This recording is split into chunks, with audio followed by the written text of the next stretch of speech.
presentation of Fox Sports. We are Blackmore. We are Arizona.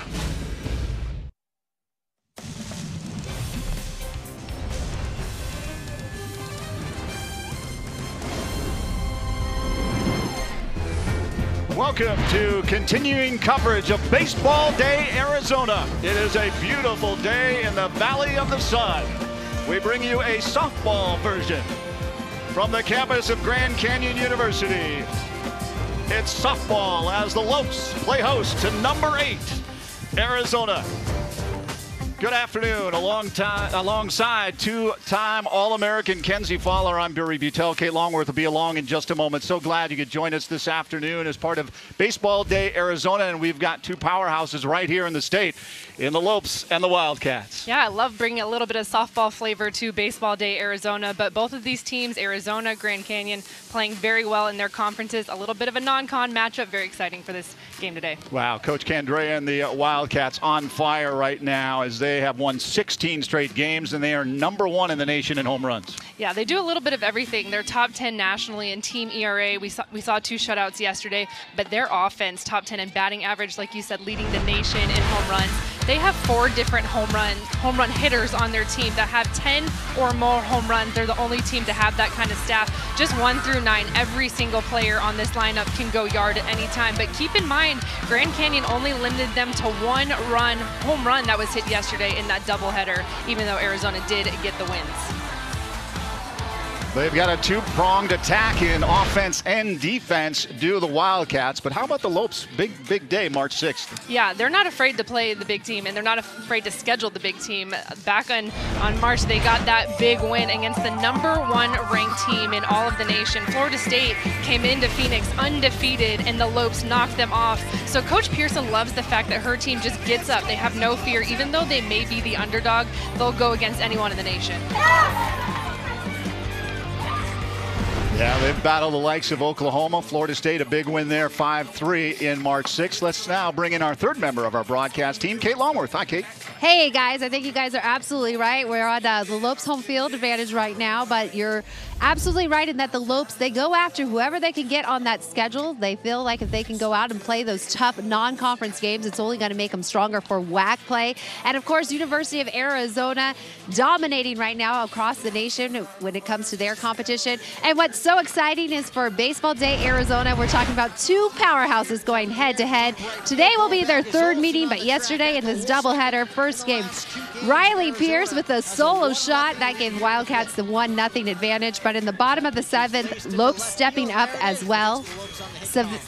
Savannah Torville breaks up the no-hitter.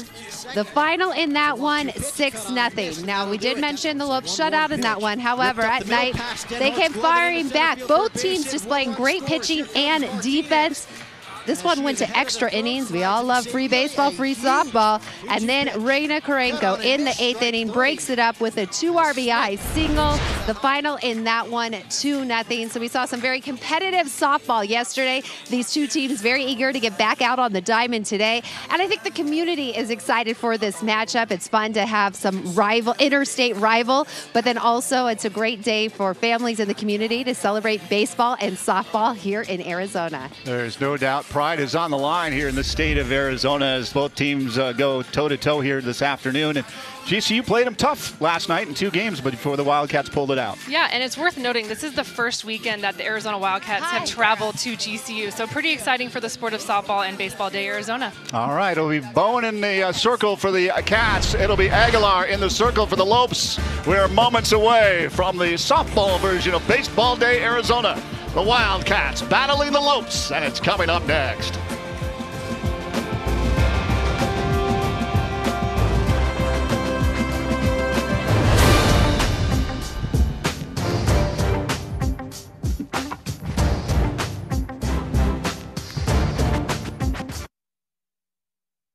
Canyon State Credit Union, a local credit union serving the Valley for over 65 years, can assist you in buying your first home, refinancing your current home, or if you're dreaming of a retirement home. Canyon State Credit Union can provide you with a fast and affordable solution that meets your needs. Let Canyon State Credit Union run the numbers on your dream. Visit canyonstatecu.org or call 623-580-6015 for more information. Canyon State Credit Union, committed to you. We do business in accordance with the Equal Credit Opportunity Act, MLS number 410376. Roxy Coons. Sophomore number 7, Taylor Tito.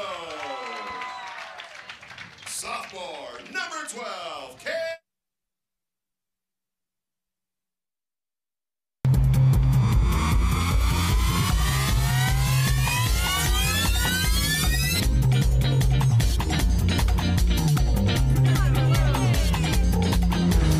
Baseball Day, Arizona, the Wildcats at Lopes. Brought to you by Chaz Roberts, Air Conditioning and Plumbing. Choose Chaz. And by Taco Bell.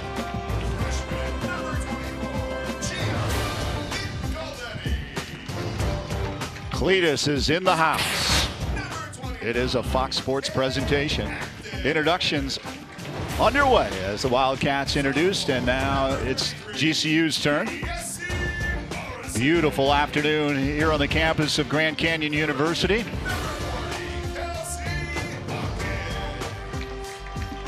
A 16-game winning streak for the Wildcats as they look to sweep this 3-game set. As you look at the head coach, Ann Pearson of the GCU Lopes, 16th season. Former assistant for 7 seasons at Arizona State. Number 6, Shay Smith. Batting second, the first baseman, number 8, Taylor. Of course, Coach Candrea, Mike Candrea, 34 seasons at the helm of the Wildcats. No one has won more D1 softball games than Mike Candrea. Just a glorious day, Kenzie, to talk about softball and in this state where there are just so many quality players, you included, 2-time All-American at Arizona. But to showcase this sport is fantastic today. Yeah, it's pretty exciting for both of these teams. Obviously from the state of Arizona, GCU home field advantage here, but both squads, like you're talking about, they have players that are from the state, from the city of Tucson, from the surrounding areas of Phoenix, and it's just exciting for Arizona to come travel to GCU. Like I said earlier, this is the first time the Wildcats have come in to Phoenix to play the Lopes. So 6-0 and 2-0 were the decisions last night in their doubleheader here at GCU Softball Stadium. Got late in the game as they were pitching duels. Both Wildcat starters going the distance. Time to travel over to PA announcer Aaron Larkin with our national anthem.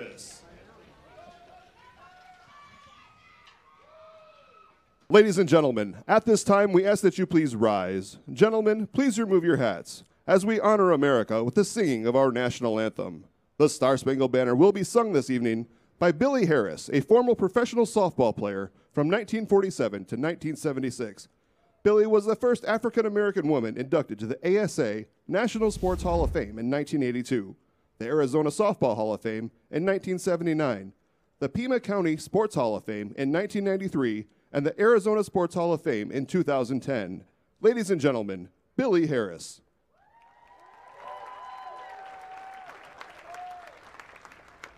Oh, say, can you see by the dawn's early light what so proudly we hail at the twilight's last gleaming, whose broad stripes and bright stars through the perilous fight, oh, the rampart we've watched were so gallantly streaming. and the rocket's red glare, the bombs bursting in air, gave proof through the night that our flag was still there.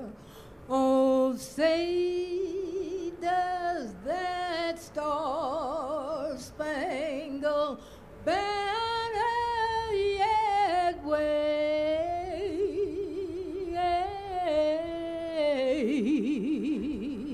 o'er the land and of the free and the home of the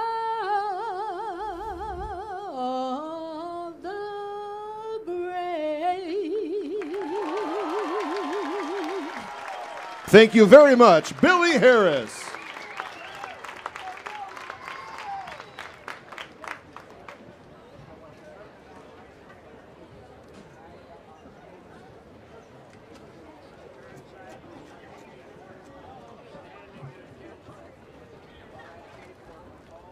For our first pitch this afternoon, we are joined by GCU men's head basketball coach and a big supporter of the softball team. Fans, give it up for Coach Dan Marley.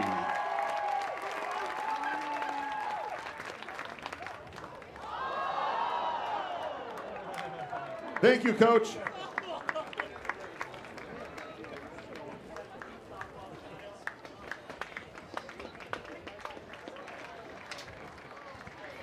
Thunder Dan bringing the heat there. Is definitely out of the strike zone. We'll have to discuss. He was warming up before that appearance, but He really went for it. he really did. He either go all out or just, That's right. But big supporter of GCU softball as he's chatting with Ann Pearson. Let's take a look at the lineup for the Arizona Wildcats and their head coach Mike Candrea. Leading things off will be Elisa Palomino. She'll be in center field. Reina Caranco is at second base. Jessie Harper is the shortstop. Batting cleanup is Deja Mulipola.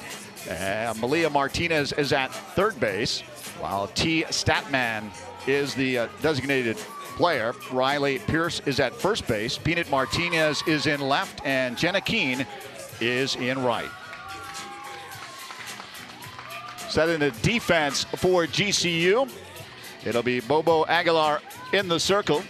Kaylee Dietrich behind the plate. Taylor Olson at first base. Savannah Torville at second. Sierra Smith at third. Twin sister Shea at short.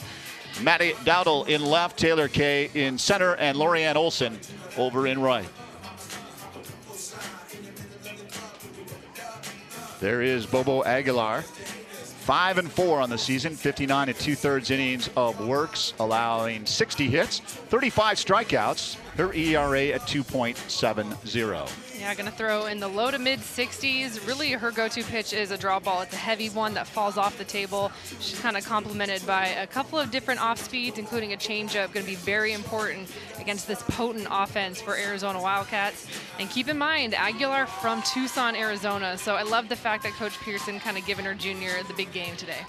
No doubt. Excited in the circle, as are the Lopes, as they welcome in the Wildcats for their first visit here to the GCU campus. As you look at the umpire behind home plate, Joe Coates, Michael Hernandez at first base, and Dale Wilson is over on the third base side. Elisa Palomino coming in, hitting .362. 15 doubles for the Wildcats. And we're underway. Outside and in the dirt. 1-0.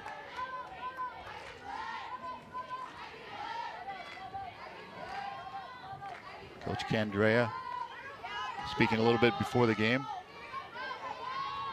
Palomino in a little bit of a funk right now, but a little bit more patient at the plate, perhaps. Yeah, Arizona and Grand Canyon played that doubleheader yesterday, and so much talk about the home run power that this team has. They only hit 1 out of 2 games. Yeah. So, yeah, Coach Candrea is going to say, yeah, we're in a funk. Yeah, right. They average 2 a game. Yeah, you do need to put the comments in perspective. Yeah, a funk for a hitter like Alyssa Palomino. Any other hitter, I swear, in the country will take that. Exactly. Take that kind of player's hitting slump. 2-1. Aguilar looking in.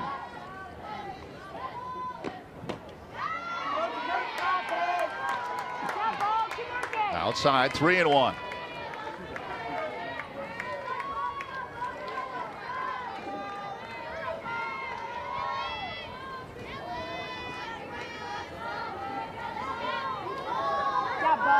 Here's the 3-1.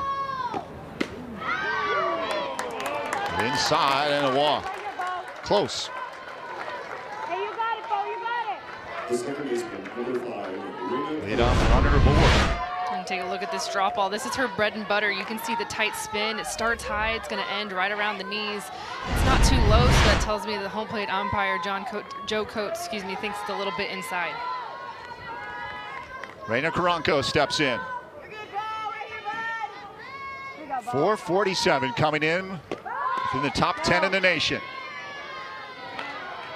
Right here, babe, right here. 4 homers, 33 RBI for Caranco.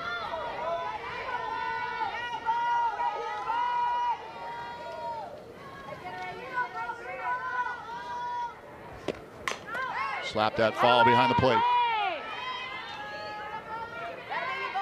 Keep that up, Bo. Really good bat control for the Oxnard, California native. Yeah, she was the hero last night in that extra inning game. Yep. Right up the middle. Brought in 2 for the Wildcats. 1-1 pitch. Went around a bunt. Play down to second. Foul at the plate. Dietrich getting the start behind the plate. Foul ball, but it's a great veteran move. You never want to rely on the umpire just going for that lead out. Had it been fair, would have been a huge out, but ball's a little bit behind home plate. Awkward slide over there from Palomino into second. 1-2. Ground ball, second base, flip to short, over to first. Not in time. Caranco safe on that fielder's choice. GCU, they're a team, they turn a lot of double plays. They're very sharp up the middle. Torville's got a good arm. Little flip over to Smith at short. And Caranco, she runs well down the line out of the left side of the box. So the fact that this was this close shows how solid GCU is up the middle. Jesse Harper, the shortstop, at the plate. Heat is outside. Leading the Wildcats, 21 home runs, 53 RBI.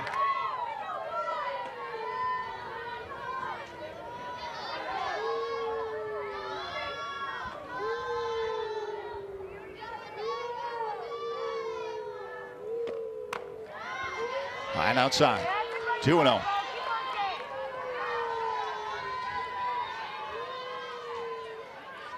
See the numbers there, that 21 not only leads the team, but leading the nation right now. It's the best power hitter in the game of softball right now. Lopes don't want to wake her up. Kept her a little bit quiet last night. That catches the strike zone. Harper from Stevenson Ranch, California.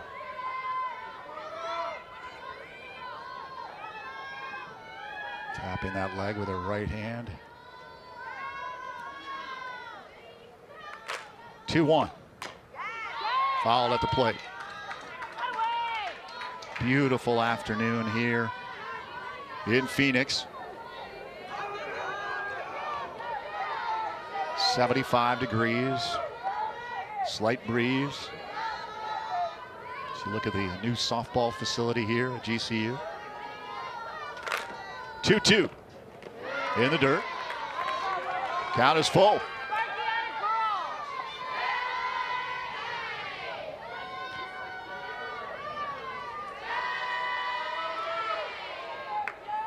Wildcats trying to jump out here early. Runner at base, 1 out. Here's the pitch. Fly short, it's going to drop in front of Kay with a base hit.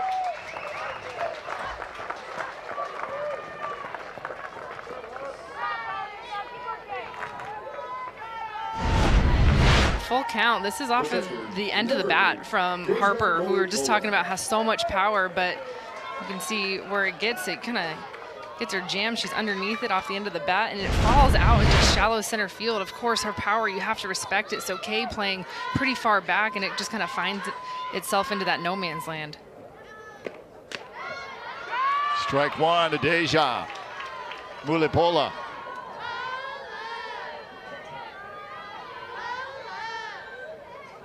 So Karanko at second, Harper at first. We'll look at Dage's numbers, 339, 16 homers. Right up the middle. Back over to first, double play to close it out. Look what I got, said Bobo Aguilar to close out the top half of this opening inning. Oh, the threat averted by GCU with that laser back up the middle. Lopes coming to the plate after this timeout.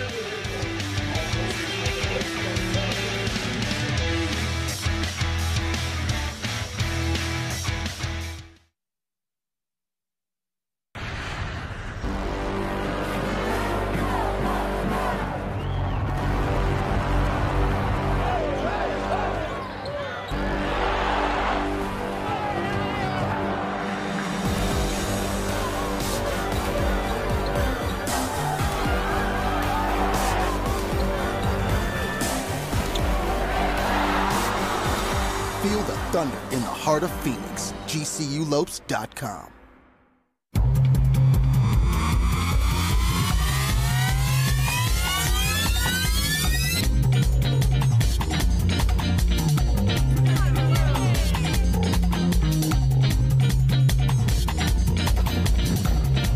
We needed one more member on our roster. Streets of New York is proud to announce Grand Canyon University to our winning team. We are now the official pizza of GCU. Go Lopes. Final out, right back to Aguilar. Look at this play, quick glove hand. Turns, fires back over to first with a double play. I mean, that ball was scorched off the bat from Mulipola. You can't hit a ball much harder, just having to go right into the glove, right place, right time, and big double play.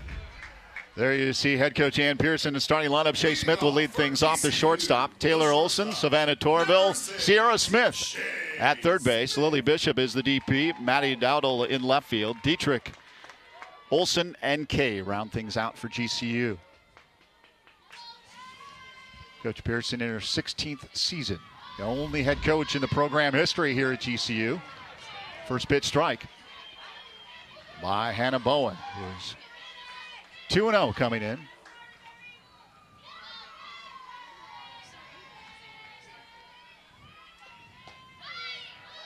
Hits the corner. And Shea Smith in the hole, 0-2.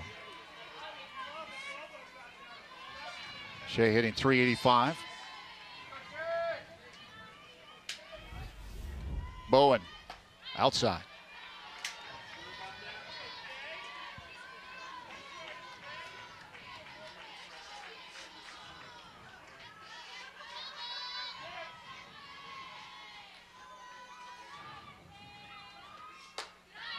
Pulled back. Appeal. 2-2.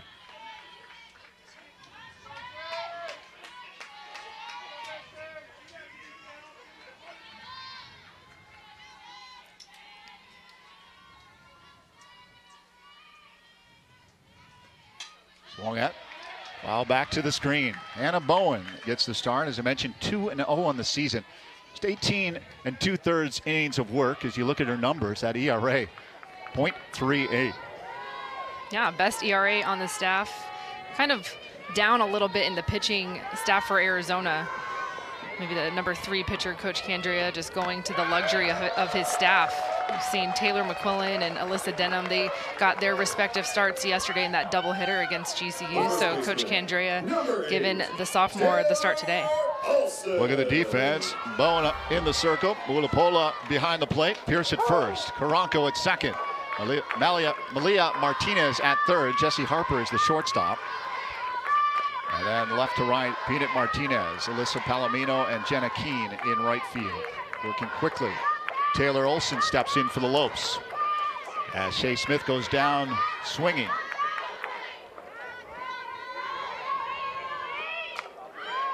Fouled at the plate. Lopes mustering up just one hit in game one, 2 hits in game 2. As both McQuillan and Denham shutting it down, both with 10 Ks in the circle for the Wildcats yesterday. Popped up at the plate. Play there for Lipola, and there's quickly 2 away. Hannah Bowen, she's not going to get the amount of strikeouts that Taylor McQuillan, Alyssa Denham, the 1-2 punch for Arizona, that they're going to get, but she's going to use her defense. She goes at hitters, keeps the ball low, has a good changeup, throws in the mid-60s, so has a little bit of pop on her speeds. Savannah Torville back to the screen. Torville, 5 homers, 28 RBI, 11 doubles. All leading the team in those categories.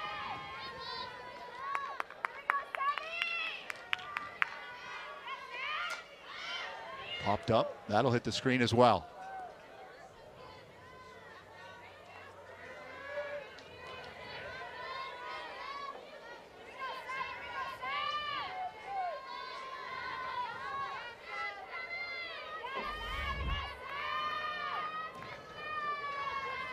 See what Bowen brings here. 0-2 pitch. That's fouled off. Torville battling at the plate. Bowen doing a nice job getting ahead of the hitters very early. Using her curve, screw.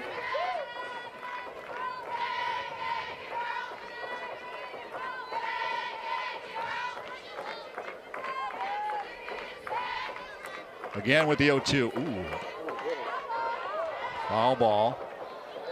Close to the hands. I think Torville was thinking she was hit by this pitch, but you can see the replay may hit her bat there. It's up, it's in.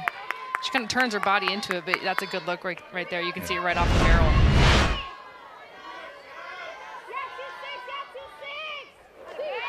Down low in the dirt, 1-2.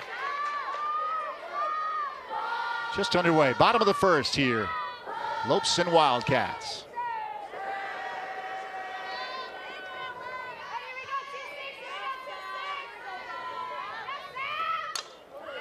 In tight, foul back again to the screen.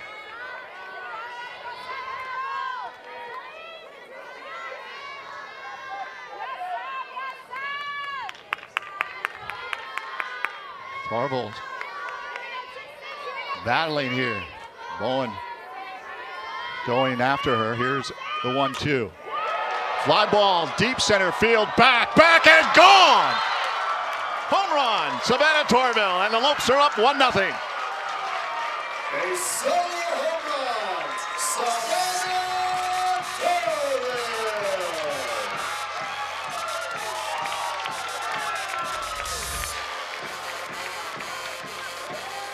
What an at-bat from Savannah Torville. I mean, she earned this home run. Bowen had just going in and in and in on that screwball on the hands. She finally goes one outside, and she gets all of it. That's her 6th of the season. You can see the curveball a little bit over the plate and this extension from this young hitter. This is a freshman who leads her team in home runs. Sierra Smith dropped down a bit. Is leading things off for the Lopes. Now in that 4th spot.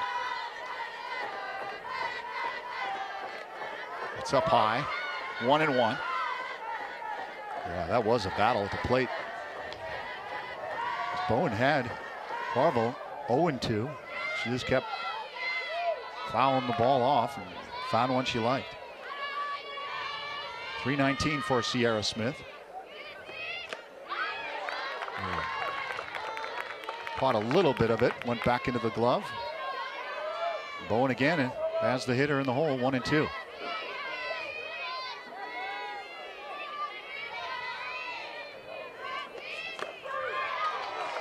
Clutter looking to close things out. But the solo homer by Torville puts the Lopes on top after 1-0. Well, travel to the top of the second after we take this timeout on Baseball Day Arizona.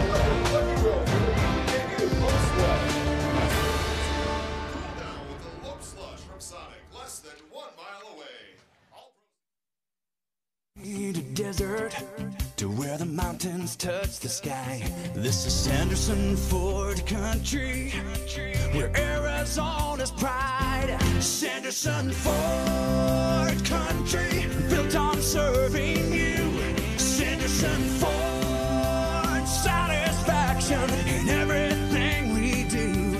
We're Arizona's pride. Sanderson Ford. I came to college to play my sport, but more importantly, to earn a degree. I'm constantly learning from those around me, my professors and peers, my coaches and teammates, and even my opponents. There's nothing better than game day, battling side by side with my teammates. The competition is what pushes me to be the best that I can be. I take pride in my community and want to ensure that I am giving back and inspiring the next generation to do the same.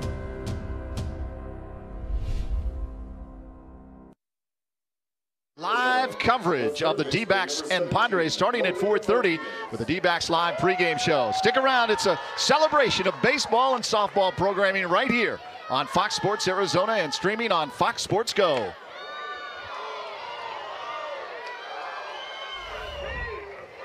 Leah Martinez looks at ball one. Martinez hitting .358. 10 homers, 42 RBI. Aguilar, hot liner into the glove of Torval at second. One away. The designated player, number 88, T. Statman. Last two hits coming off the bats of Arizona have been hit right on the nose, but right to GCU players. That double play in the last inning from Mulipola, and then that line drive shot from Martinez. First pitch, ball outside to T. Statman, designated player. 346 on the season.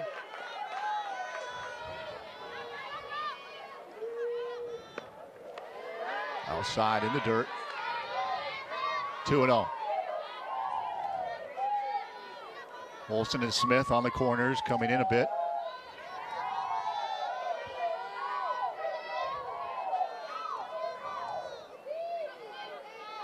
Two-0 pitch. That's on the corner. 2-1.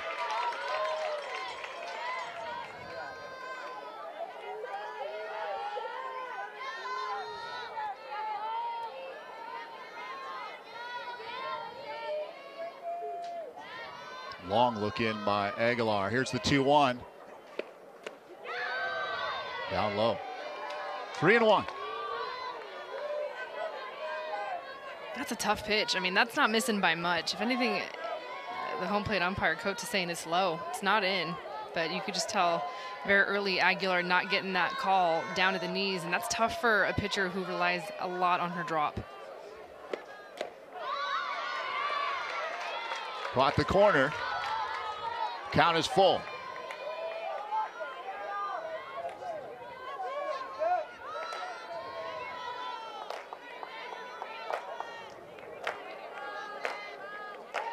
Payoff pitch coming.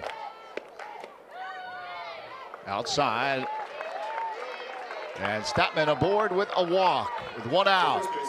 You talk about Arizona, and the following words are all about national championships. 8 of them, Kenzie. Amazing tenure. Coach Candrea, the man for all of them. Yes. 22 Women's College World Series, 11 conference championships. Coach Candrea, 12-time Conference Coach of the Year, 4-time National Coach of the Year. 1,597 career victories. Right here in the state of Arizona and at the University of Arizona.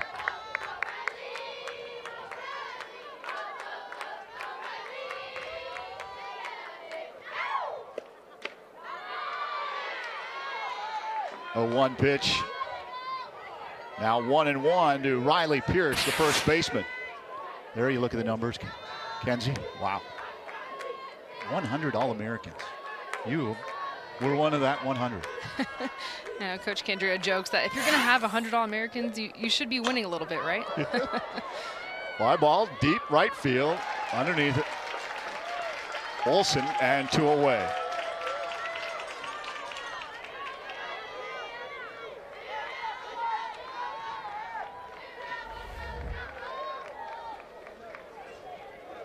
The fielder, number 2, Hannah Martinez. A great culture of winning Coach Candrea has brought to Tucson. Peanut Martinez at the plate, 1-0. 328, 13 RBI for the left fielder. 2 outs. Top of the second, Lopes up 1-0. Caught the corner. 1-1. First changeup we've seen from Aguilar. Been using a lot of drops, just moving it in and out, trying to find the zone, a couple of walks. But that off speed, might see her start to use that a little bit more as Arizona turns the lineup over. Slap back to the screen behind the plate. 1-2.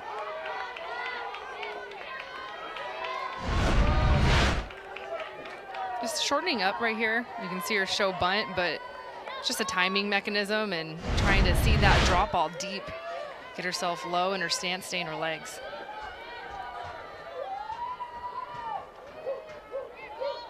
Showing bunt again. 1 ball, 2 strikes. Slap, foul, third base side, just beyond the Lopes dugout.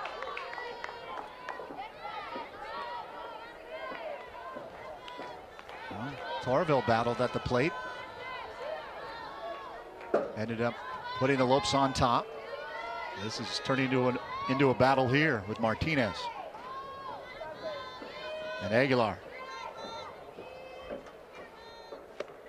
Swung out and missed. Final out as Aguilar gets Martinez swinging. Men's basketball season tickets are No runner aboard, left stranded for the Wildcats, and the Lopes coming to the plate with a 1-0 lead.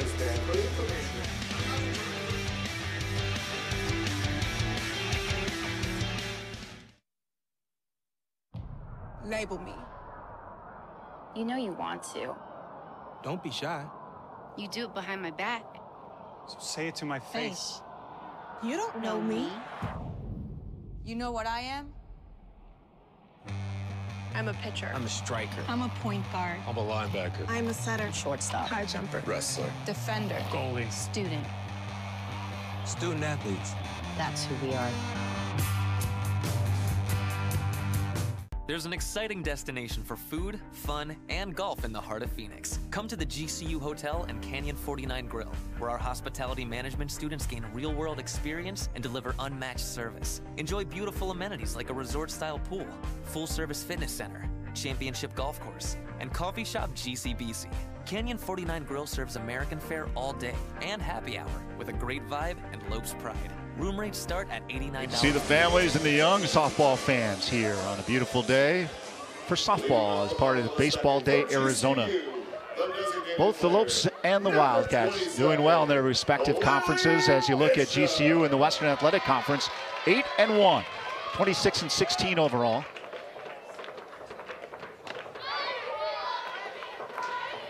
The appeal down to first, and the first pitch is a strike. Lily Bishop. 21 RBI on the season.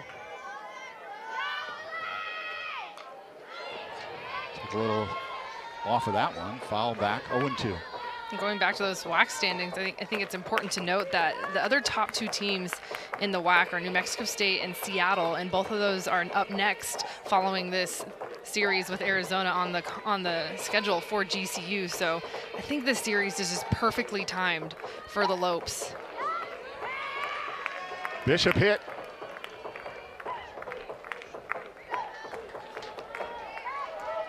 And aboard. Bowen gets ahead on Bishop 0-2 going in on the rise ball. And I wasn't sure if this went off of the knob or actually got Bishop in the hand. And she's ruled a hit by pitch, so hustling down to first base, but it was up and it was in.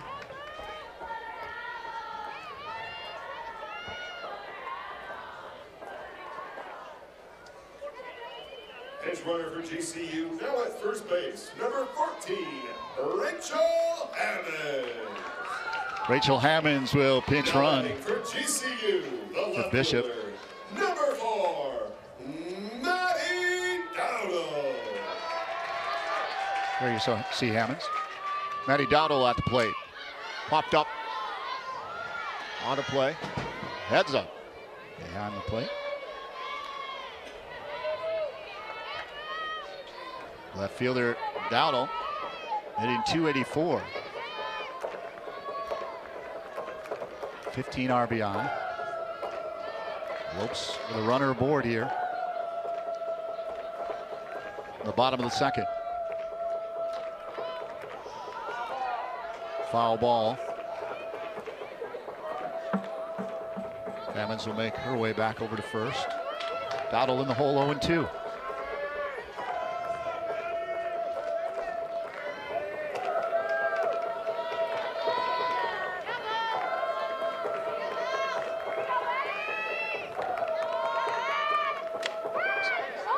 Slapped at that. Foul. Slow roller back towards the Wildcats dugout.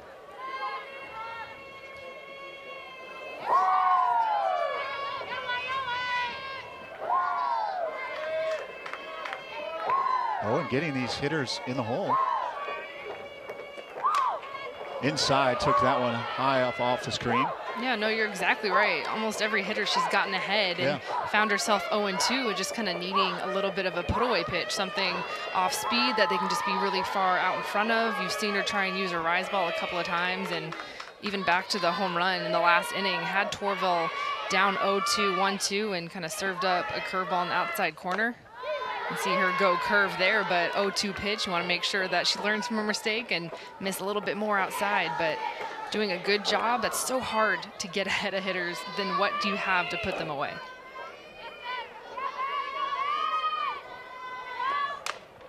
Another ripped foul.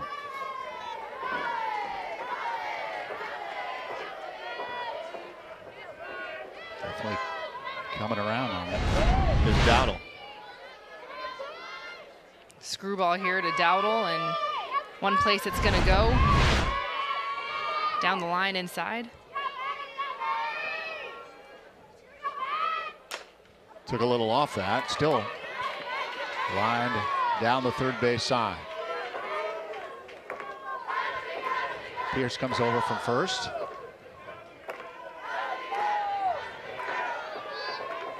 Again, a battle.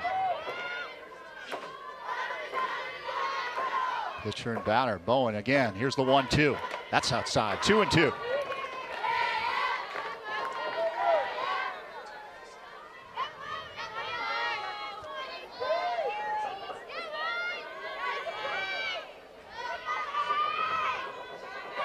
Two pitch. Ah, wow. 32 pitches now for Bowen. Yeah, that's a lot of pitches, especially she hasn't walked anyone, give up the one hit, the home run, but only 6 batters in, and she's already got 32 pitches. Just the amount of sheer foul balls that GCU has been offering up at the plate. Man, this was an epic battle. Maddie Dowdle and Bowen going at it. Again, foul back towards the screen. She just needs something to put it away. This is another rise ball. It's in, it's tight. She's not going to overpower you. She's just trying to find a good location. In tight again. Came around Dowdle.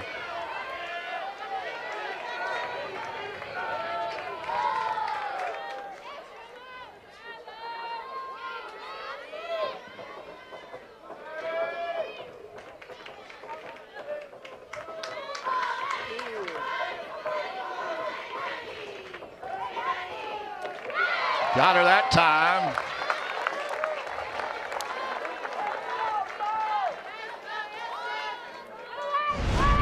Bowen, as a pitcher, nothing feels better when you battle in the circle and there's a hitter that is just pesky like Dowdle, trying to put her away, but goes to that curveball.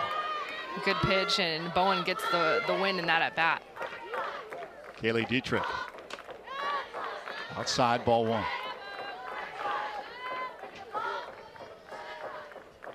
That at bat felt like an inning. It did, didn't it? Dietrich getting the start behind the plate. Popped up behind the plate. Out of play.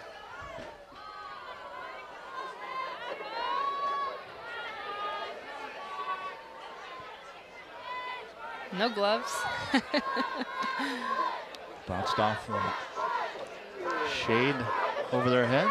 No play was needed by the fans here. 1-1. Inside, took it out of the ballpark towards the batting cages down that third base side. Well, keep in mind for Arizona, Bowen, I mean, this is a deep staff for Arizona, and they're top 10 in the nation in team ERA, but Hannah Bowen is not their #1 or their #2 pitcher. Coach Candrea going with his maybe #3 or #4, a young pitcher, a sophomore. So for GCU, maybe a little bit of motivation coming in and coming out. They saw Taylor McQuillan. She's absolutely their ace, one of the best pitchers in the nation. They saw her yesterday and maybe thinking mentally that they may see McQuillan again today. And sometimes you, as a team, you just need that little extra, like, okay, hey, we can do this. Let's go out. We don't have to face their ace. Let's go get it. Potter looking. Bowen perhaps finding the groove now. Back-to-back strikeouts. 21, Dietrich not pulling the trigger. She was looking inside a little bit. Back-to-back strikeouts from Bowen, both on the same pitch, that curveball on the outside corner. Yeah, Bowen seems to be in a groove now. First pitch strike to Lorianne Olson.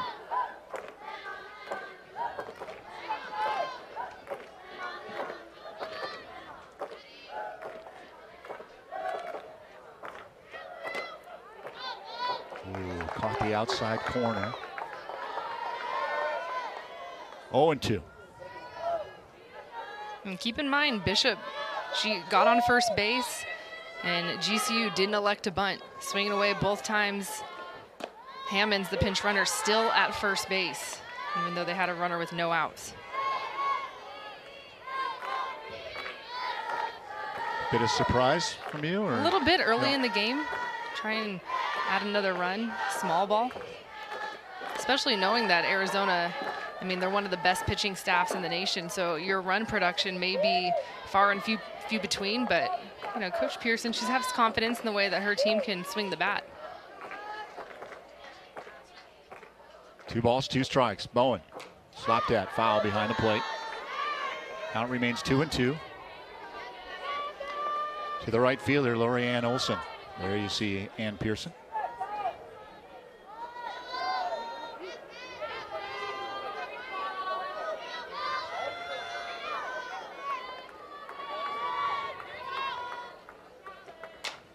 Slap, foul.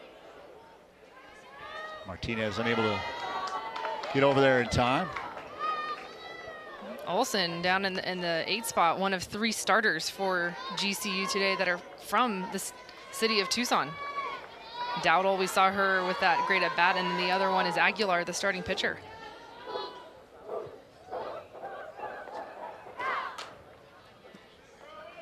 Staying alive at the plate. Pitch count at 47 for Bowen.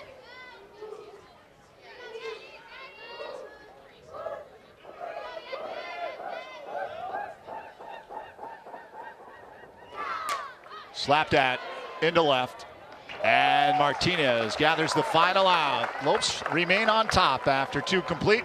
1-0. We'll welcome in Thunder Dan Marley after we come back.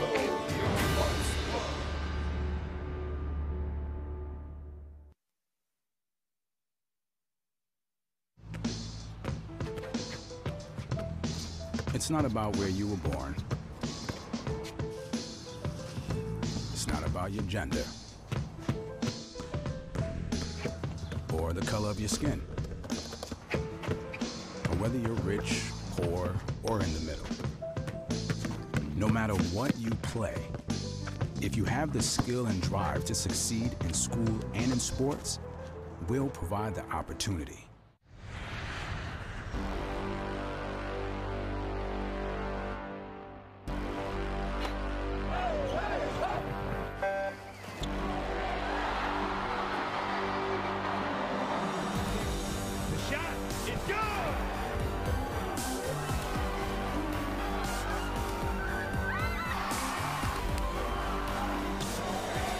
Feel the thunder in the heart of Phoenix. GCULopes.com. GCU with the Lopes on top of the Wildcats, 1-0. Barry Butel, Kenzie Fowler, Kate Longworth.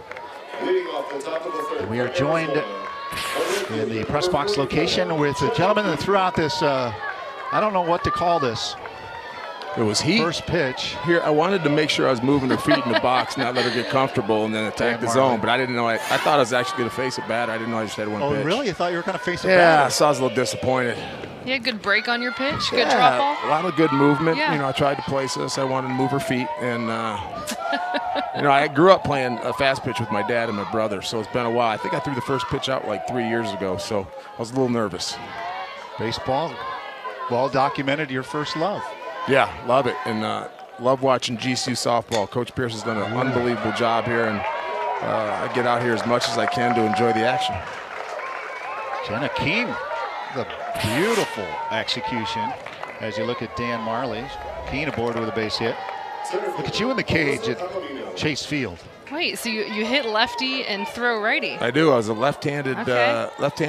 batter. I was a catcher in high school and played a little first base and outfield in college at Central Michigan, and played some hard ball here. About 6 years ago, I played for 5 years in a wooden bat league. Had a lot of fun. Love playing baseball. Back to the top of the order it goes. Palomino at the plate with the Cats get their leadoff hitter aboard with a base hit, and Jenna Keene. First base, right, at Central Michigan? First base and a little outfield, yeah. I played 2 years off and on. I wanted to play my senior year, but got invited to the Olympics and decided to train for basketball. So I think I made the right choice, but really enjoyed my time at Central. Had some really good teams. Won a MAC championship 1 year I was there. So had some really good teams there.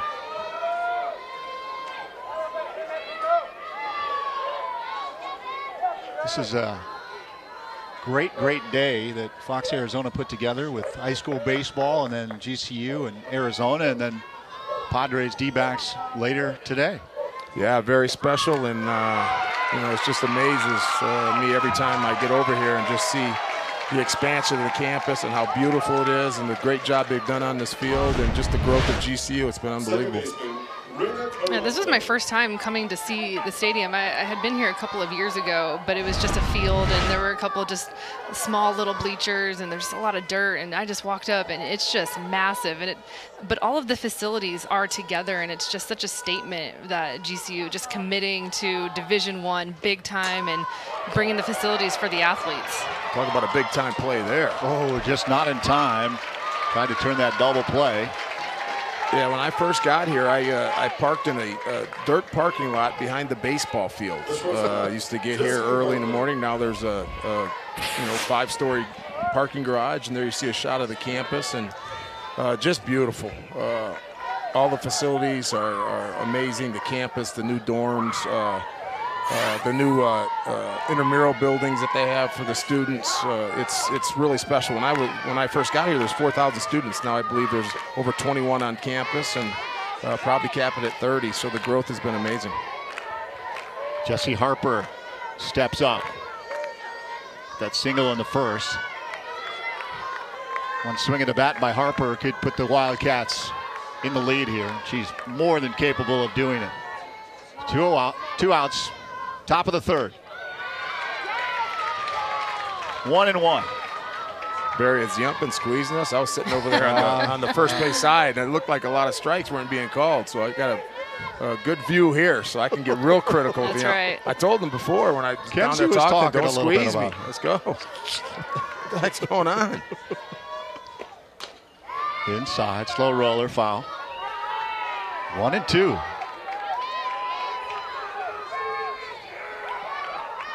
Usually, Barry, you have a couple brats up here. I know. I'm sorry I failed. I do have a Lopes slush here for you. From Sonic. What flavor? It's, of course, it's a special kind of a grape flavor. Yeah. Beautiful. Yeah. Got to keep you happy. Whoa. That got away from Aguilar. I got to be happy before you can keep me happy. That's true. You're right. And that in itself is a chore.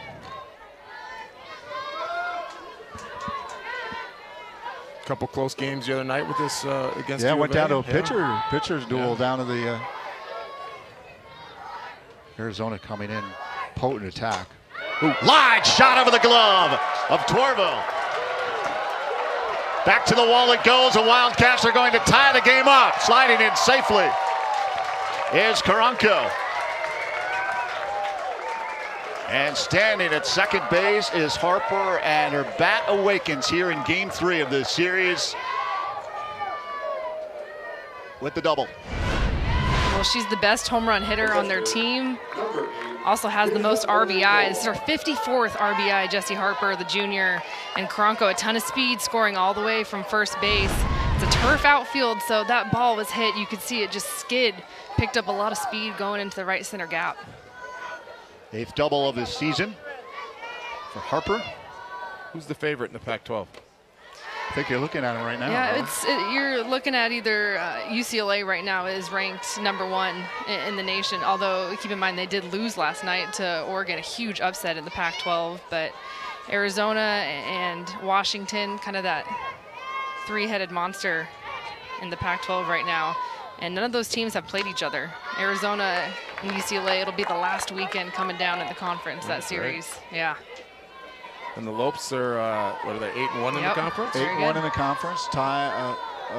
They're on top of the conference right now. Who's behind them? Who's right behind them? Seattle and New Mexico State. And they're traveling New Mexico State coming up. Yeah, same thing. Kenzie was talking about that. That's great.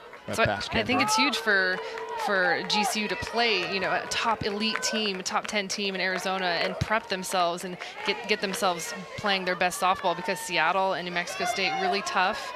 And coming down, I think it'll be between those three teams. That's awesome. Kind of similar to what, you've gone down to Tucson and played Sean Miller and played the Arizonas, the Dukes. We'd like to have Sean Miller and the U of A come visit us here. It'd be nice. That's what I asked. Ann. I said, how do you get all, Florida State, the #1 team, and Oklahoma and U of A? I said, got to give me your secrets. I can't get anybody to come play us. Maybe you got to get Ann. That's right. It's the weather. I mean, those East Coast teams, and it's sometimes a little cold, and you got to come out and play where the weather's the best at that time of year, and it's always the state of Arizona. Molapola aboard with a walk.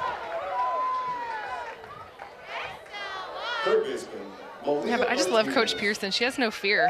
Hey, let's schedule Florida State, the national champ. Sure, let's play Oklahoma multiple times. Right. I mean, Oklahoma, they've won the national championship a couple of times in the last 4 years, and every year they're on the schedule with GCU, and Arizona come into Phoenix. It's just such a credit to her willingness to say, hey, I want my team to play the best so that we can be our best come the end of the year. Yeah, she's an awesome coach. I love her fire. Been here a long time, and one of the first coaches I met when I got here, and still bounce a lot of ideas off her and talk to her. She's a special lady and a great coach. I remember talking to Coach Canduria. I said, Coach, do you remember Coach Pearson as a player? And he didn't even let me finish my sentence. He was like, oh, yeah, of course. And I recruited her, wanted her bad, and wanted to stay in Phoenix. She ended up playing at ASU, but he was just talking about what kind of player she was, feisty, shortstop. And Coach Pearson used to drive down to Tucson on the weekends to train with Coach Canduria when she was playing with the national team. And I think a lot of it is just their prior relationship and the chemistry that they have, and willing to help each other out and have a lot of respect for each other. And obviously Arizona here in town for GCU. That's great. And Jordan, her daughter's on the team now, just had surgery, so the tradition continues. It's great when you talk to, the respective coaches, how they really want to elevate the game.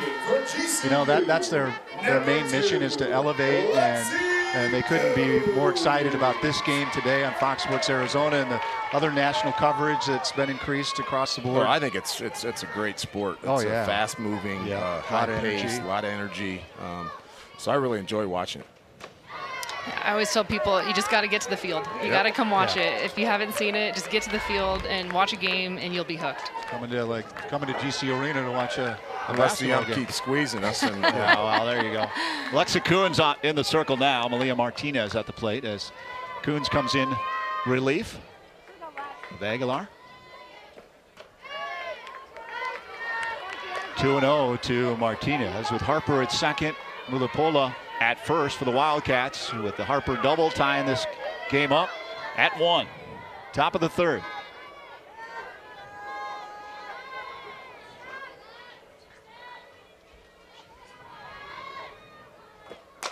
Line shot, base hit into left. Harper turns 3. Stays there. Bases loaded. Lexi Coons comes in relief of Aguilar, another pitcher for GCU from Tucson. Just pretty cool. They have multiple players. Coach Pearson going down to Tucson to do a little recruiting, and Coons comes in against Martinez, and she kind of gets her out in front. This is a ball that's hit, but not hit very well. Just kind of happens to find the grass out in left field. T. Statman at the plate. A little movement on that one. 0-1. Yeah, Coons is going to complement Aguilar very well. Aguilar all drop ball, heavy drop, and Coons is going to throw in the mid-60s and throws an up ball very well. Good rise. Look out, Wildcats. Putting on the pressure here. Bases loaded. Inside. Smash towards the Cats dugout. Boy, when you look at the offensive ranks for Coach Candrea and these Wildcats, look at that. First in home runs we've talked about. Third in slugging percentage. 344 batting average is 6th.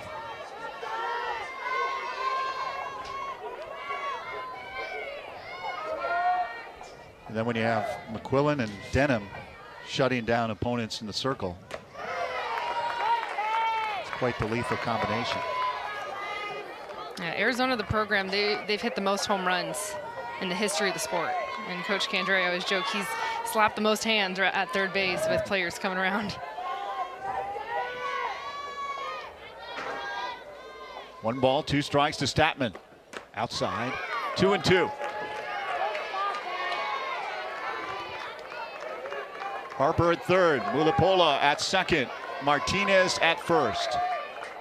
2 outs. Coons get the Lopes out of it. Remain tied at 1. Where the Wildcats add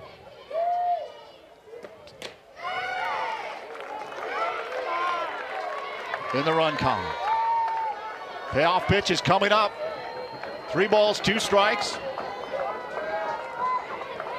Statman with 4 homers on the season. 11 RBI.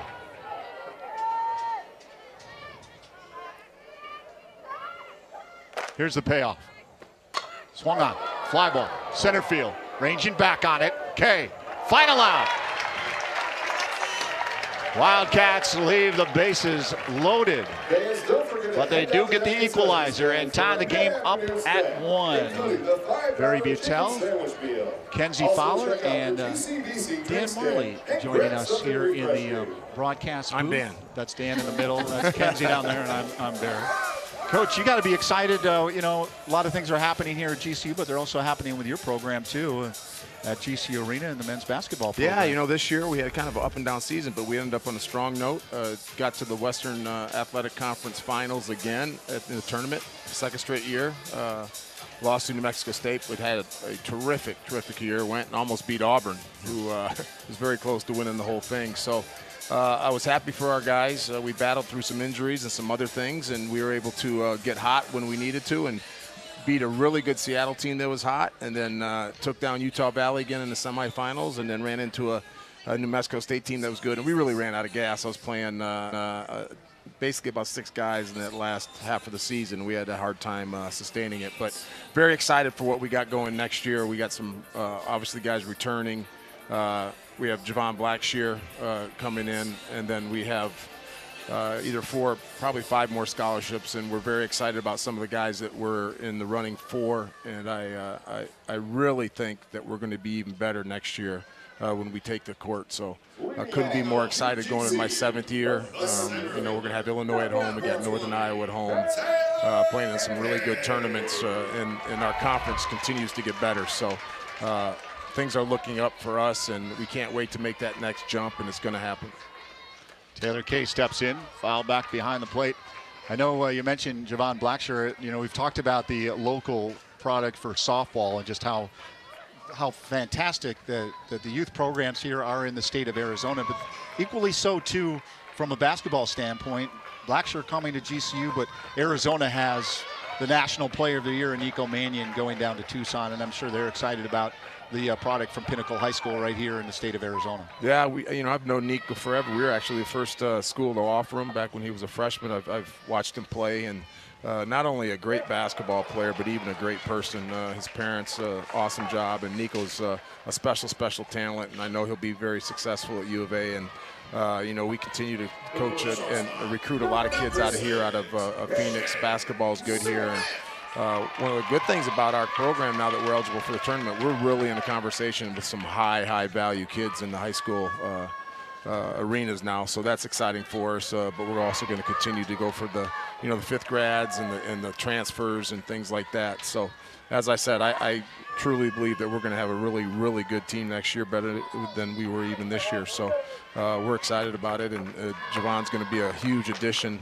He won 4 straight championships, and just a hard-nosed, competitive, defensive-minded, true point guard who can score. So I'm excited to have him on our team. Well, we're excited for your visit up here, and thank you so much. Maybe you go back into the bullpen and throw a few more pitches. You'll see me again maybe next year. I'm going to go grab a few brats. Okay. And then when I finish with here, I'm going to go catch the end of the Masters. Oh, that's a good idea. Yeah, and thank you. D-backs Padres, too, later. Thank you, friends. I appreciate it. Yes. Yes, as we whisper. Yes. Thanks to Dan Marley for joining us here on Baseball Day, Arizona. Thanks for having me. You guys have a good rest of the broadcast. Yeah, why not? We'll have a blast. Don't let them bring you down. I'm sorry. You can go heckle some umpires now. Yeah, really. Here, go down there and yell about him squeezing that strike. One away here as Shea Smith steps in. Tied at 1.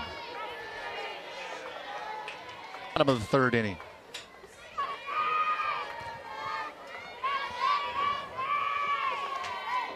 Three balls, 2 strikes, payoff pitch. Outside, and the runner is aboard, Shea Smith.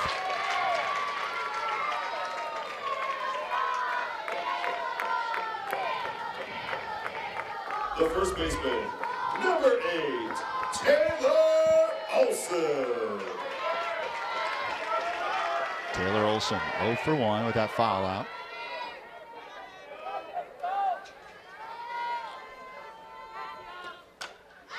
Behind and out of play behind home plate.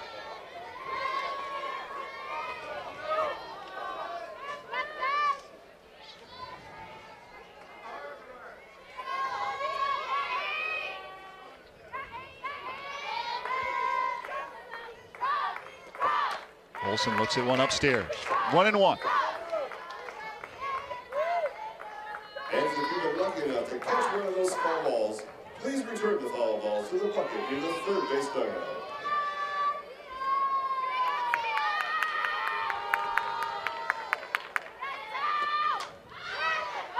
All back to the screen. 60 pitches now for Hannah Bowen.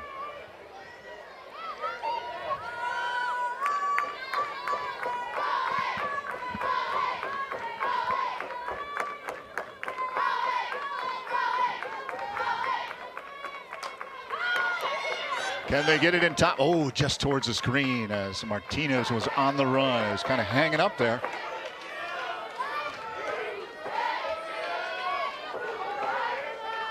Wilson stays alive. 1-2.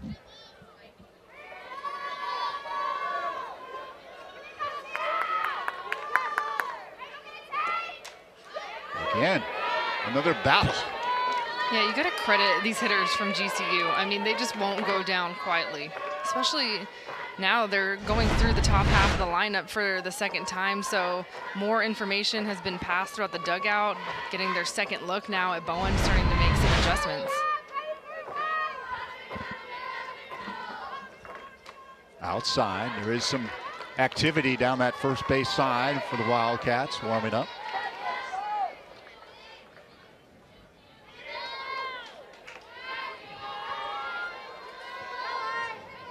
Two-two pitch.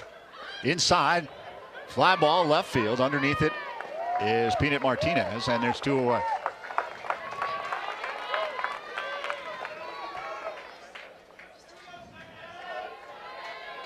The second baseman, number 26, Savannah Torville. Savannah Torville steps in. Her solo homer in the first inning was the lone run, of course, for GCU. Their leading home run hitter. And just a freshman. I mean, just you can tell that Coach Pearson loves what she has to offer. Batting in the 3-hole, has been consistently at the top of the lineup throughout the season.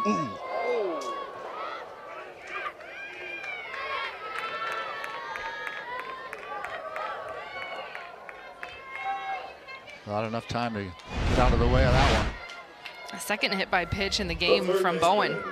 Number 3. One was from a rise ball on Bishop. And then that screwball just keeps drifting. Righty on righty, it's got one place to go, and that's inside. Sierra Smith from the left side. Swung on and missed. Sierra struck out in the first.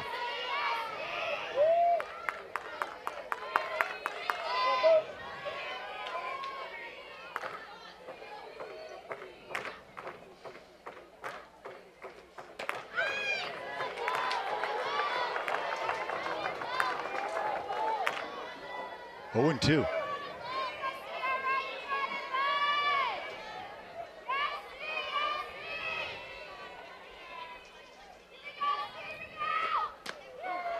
Outside, 1 ball, 2 strikes. As Bowen tried to hit that outside corner again.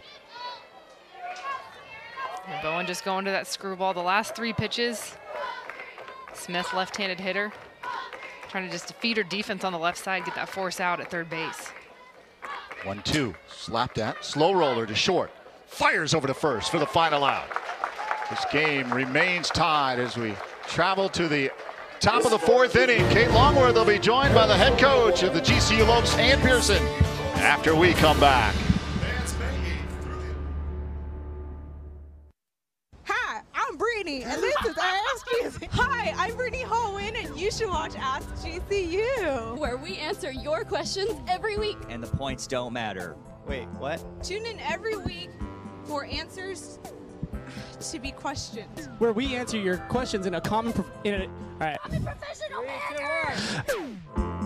Tweet hashtag AskGCU to get your question featured.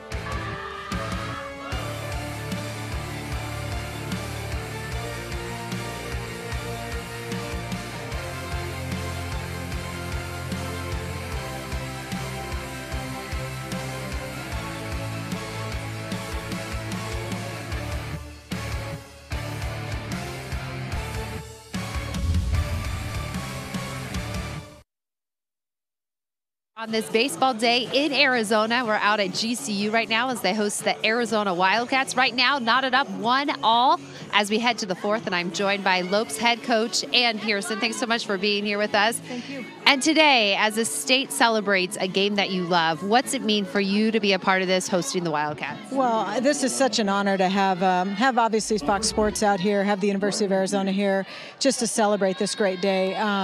You know, it's about all the women and the men that played fast pitch that paved the way for all of us to have these opportunities for scholarships as well as jobs and being able to coach. And this is just awesome that we get a chance to honor the sport and all the people who've played before us. And today, the Lopes going up against number 8 Arizona, and earlier in the season, you also went up against top Florida State, and you guys handled them just fine, and I know upsetting them, and I know you never shy away from competition. Why is it important for you to stack your non-conference schedule against the top-ranked programs? Well, it's a really good learning experience for us. We get a chance to play against these tremendous athletes, coach against these tremendous coaches, and that's just how we're going to grow. And it's a huge recruiting tool for us. We get kids that come in and they want to play against the top programs, and we're fortunate that we have the relationships we have with these coaches that they want to come in here, that we can get on their schedules. And Coach Kendrea's he's been fantastic to us since we transitioned into Division I, and we've played them every year since 2014. And we're grateful to those programs that allow us that opportunity. And then lastly, you start WAC play next week. What are you anticipating with your conference action? Well, we're actually about halfway into it now. So we've got our last 3 series, and we've got Seattle, we've got New Mexico State, and we've got UMKC, and all 3 teams are playing really well, very well coached, very competitive teams, and we know every inning's going to be a battle the rest of the way. So playing this series with Arizona is really setting us up to have that experience. All right, we wish you the best of luck. As Coach Pearson said, they will be back in WAC play next week, but also referencing just the great job Coach Kendrea has done. They're in opposing dugouts today, but when it comes to the spirit of baseball and softball in the state, many of these coaches uniting to celebrate a sport they love. Guys? Yeah, there's no doubt about it. We made reference to it a little bit earlier with Dan Marley that both Coach Kendrea and Pearson, their primary objective probably with this matchup is just to bring attention to this great sport. Popped up infield, Torville, and there's one away. Look at this, got a little caught up in the sun there. That's why kids at home, you use 2 hands. Well, it's funny, you can see her. Look at that, no her leather. Sunglasses are on her visor. Whoops. We'll have to see if she makes a switch and puts them over there. She does have the visor, but hey, you got 2 hands, right? Yep. Use one of them. Good.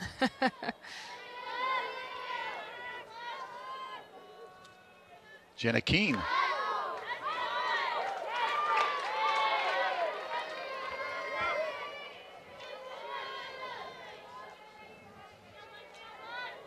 Singled in the 3rd.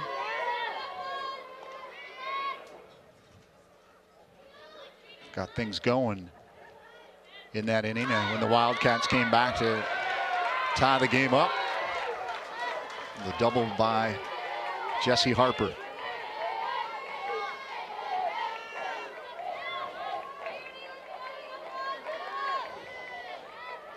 Alexa Coons in relief. Bobo Aguilar in the circle for the Lopes. 0-2, that gets away outside, 1-2. Riley Pierce with that base hit, leading things off here in the top of the 4th.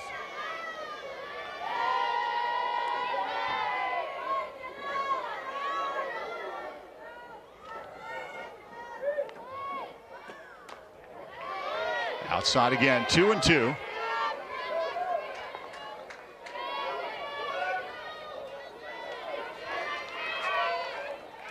Keene very quick.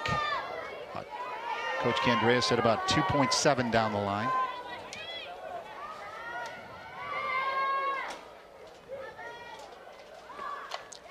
Was in tight. Foul back. Going back to Coach Pearson talking about wanting to play these top-ranked teams. I mean, this game, it's huge for both teams, but to me, it's bigger for GCU. If they can pull off of a win against a team that's ranked in the top 10 in the nation, that is huge for your RPI ranking. Gives you those bonus points for not only playing top teams, but beating top teams. I mean, they already got that notoriety of number 1, and then it's those points when they knocked off Florida State, which was the top-ranked team at the time.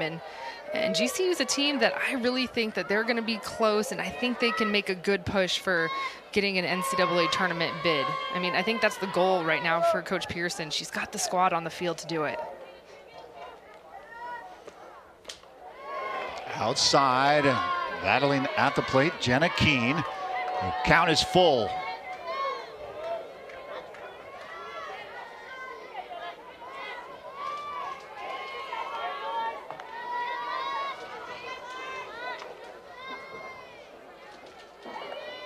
Payoff pitch. Here it comes. Slapped that foul, third base side. on the flip side, it's a team like Arizona, they're going to get those RPI points because of who they play in the Pac-12 conference. They have UCLA, they have Washington, they have Arizona State. Those are all top 25 ranked teams. And so beating a GCU team, yes, it helps your record, but it doesn't give you those RPI points where GCU would just totally benefit from an upset here against a top-ranked team. Again, the 3-2. That's playable. Third base. Called off by Shea Smith. And there's 2 away. Mentioned the Pac-12, and there you see Arizona perfect 12-0, and they have pretty much steamrolled their way. A huge series at Utah. What was it, 48-3? Bunch of runs. Wow. UCLA at 9-1, Washington at 10-3. And both UCLA and Washington have yet to play Arizona, so I just love the fact that the season, there's so much still to play for both squads. Line shot into the glove of Torville to close it out. Okay, Longworth will be alongside Billy Harris. We had the honor of hearing her sing the national anthem. We'll hear more after we take this time out. Canyon State Credit Union, a local credit union serving the Valley for over 65 years, can assist you in buying your first home, refinancing your current home, or if you're dreaming of a retirement home. Canyon State Credit Union can provide you with a fast and affordable solution that meets your needs. Let Canyon State Credit Union run the numbers on your dream. Visit canyonstatecu.org or call 623-580-6015 for more information. Canyon State Credit Union, committed to you. We do business in accordance with the Equal Credit Opportunity Act, MLS number 410376. I will always be with you, my friend. I will be with you until the end. I will always be there when you fall and help you when you need it most of all. Baseball Day in Arizona. I am honored to be joined by Hall of Famer Billy Harris, 86 years young, and folks, she's still got it. You can hand out on the diamond and play with the best of them. You can also sing the national anthem. Very impressive. But I just want to talk to you. What does it mean to you today, on a day where we are celebrating the sport that you love in the great state of Arizona? Well, it's just a wonderful thing, and it was a wonderful experience for me to come out to where I used to come all the time and watch the girls play. And I just enjoyed the idea of being able to see softball again. And you are, oh, go ahead, sorry. Go ahead. You were, of course, the ace of the Arizona Ramblers, and you played in various leagues throughout the state, and you were writing the record books. You garnered 70 no-hitters, 4 perfect games. The list goes on and on. But to you, when you think back on your career, what memories stand out? I had so many wonderful friends that I met in the softball world, and so many of them that I still stay in contact with. And I remember one of our friends who passed away, and I pitched the perfect game, and they made it a Billy Harris Day. So that's something I won't forget, because they talk about it even today in some of my friends. And you cannot talk about the sport without mentioning your name, because you did so much for the sport. In baseball, we talk about Jackie Robinson paving the way. You were, of course, the first African-American woman to be inducted into the Hall of Fame. You blazed a trail for women and young girls after you in the sport of softball. What did that mean to you?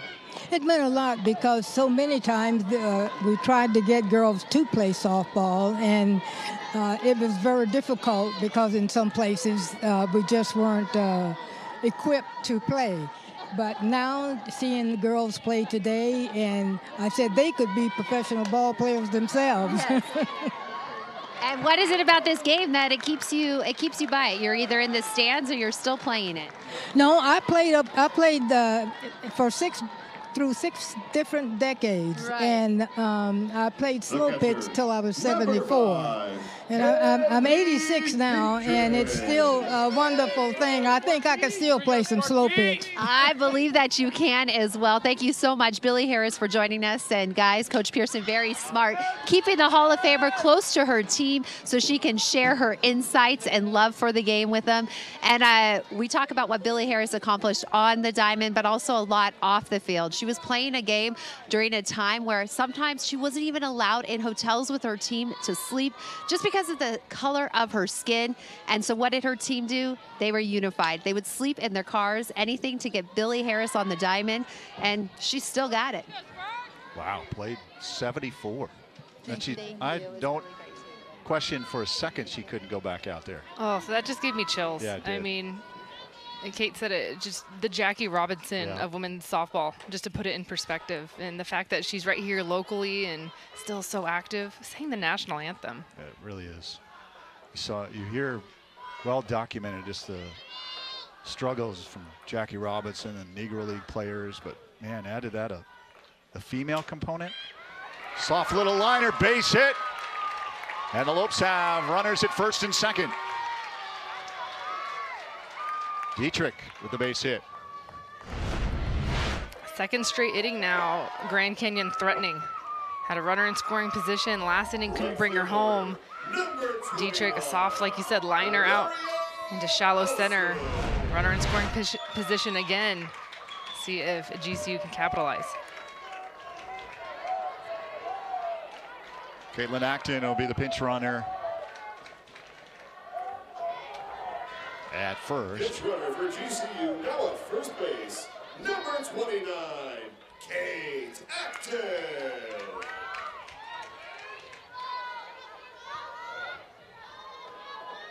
Lorianne Olson steps in. One away. Slap foul.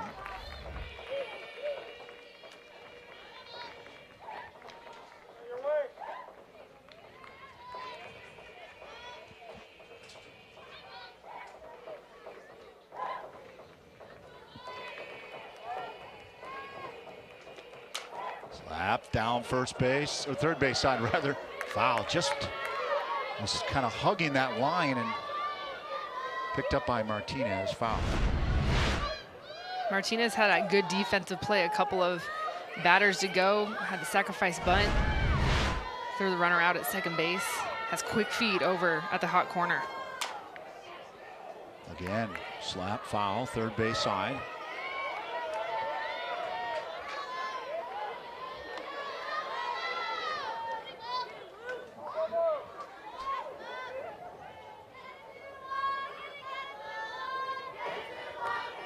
We're tied at 1. Bottom of the 4th. Just outside. 1-2. Well, we've seen Bowen working that screwball all day long, especially it opens it up to left-handed hitters. Runner at second base. We haven't seen her go inside yet. It's just been all out on Olson. Olson. Slap foul to the screen. 83 pitches for Bowen.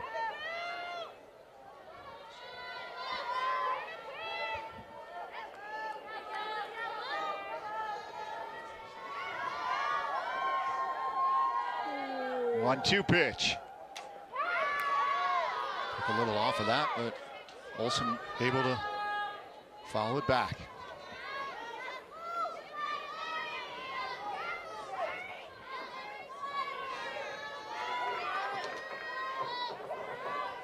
The Wildcats had the bases loaded before the Lopes gathered their final out. Now the Lopes are countering here with a little bit of pressure here in the bottom of the 4th. Again, off the end of the bat foul. Hannah Bowen already up to 85 pitches, not even through the 4th inning. Typically in softball, you'll see around 100 pitches, 110 pitches in a full 7-inning game. So that just tells you her pitch count a little bit high. But you have to credit GCU. They've been really pesky hitters. She gets the strikeout there, but they just are hard to put away with their contact swings and putting the bat on the ball. Bowen goes up with this pitch. Olson, a slapper, just trying to tap it, but a little bit underneath that spin. And the 6th strikeout for Bowen of the day.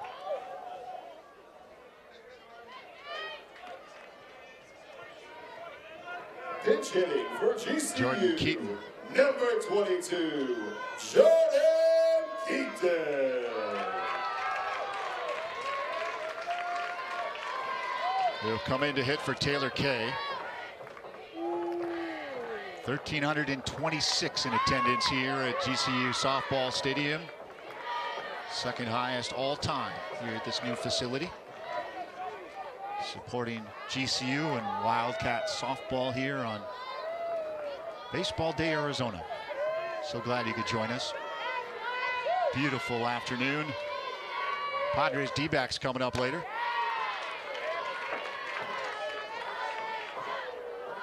One ball, one strike to Keaton. Lopes have runners at first and second.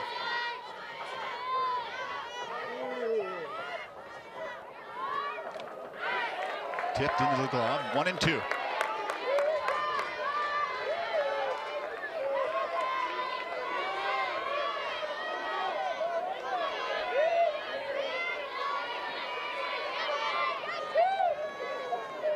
Bowen. Wow. Into the screen, first base side. Keaton has been a clutch hitter, especially off the bench for GCU. When Grand Canyon beat Florida State, she had a couple of really clutch hits against the Seminoles. And Taylor Kay, the hitter she's hitting for, was just kind of a touch and go slap ball hitter, short game, so Coach Pearson opting for some potential power. Up high, 2-2.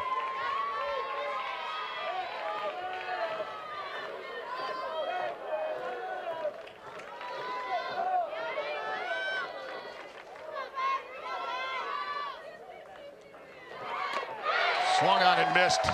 Closing out the bottom of the fourth inning, and the Lopes leave two runners stranded. And this game remains tied at 1 between the Wildcats and the Lopes. And don't forget, head down to that Wednesday.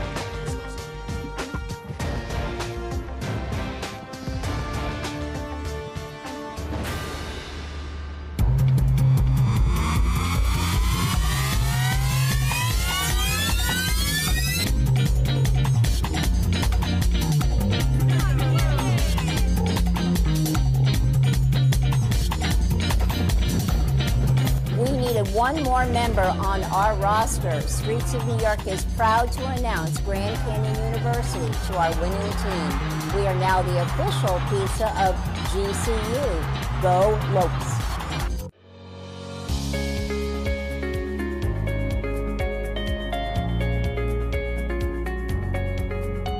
We have been the experts in clean since 1945. We help businesses keep their facilities cleaner, healthier, greener, and safer.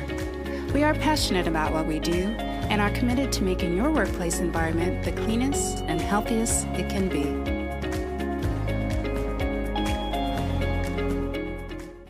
Country, we are tied at 1. Barry Butel, Kenzie Fowler, Kate Longworth here at GCU Softball Stadium, part of Baseball Day Arizona. We've got a good one here at GCU. Sure, Lopes are probably pleased with where they've stood here after 4 complete. Well, even though Arizona got the doubleheader sweep yesterday, the games were close. Yeah, they were. In the first game, it was a close ball game until Arizona kind of broke it open in the 5th inning, and then the second game went extra innings.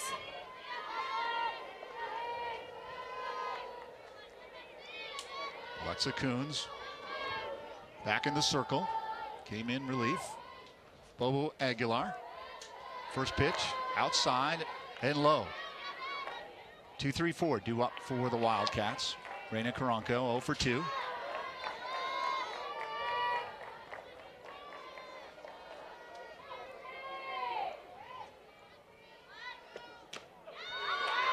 One and one.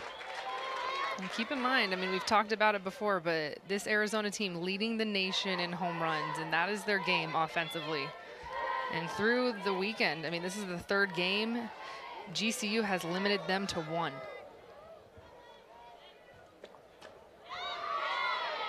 Just outside.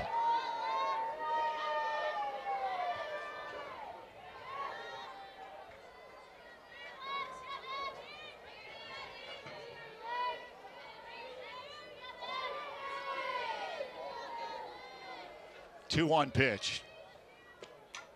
All back by Karanko.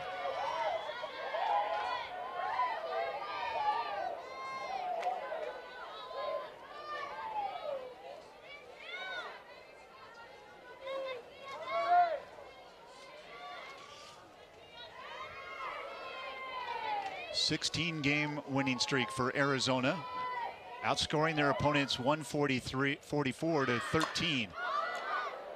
Hopped up, shallow, on the run, center fielder. Great play there. Coming in on that ball.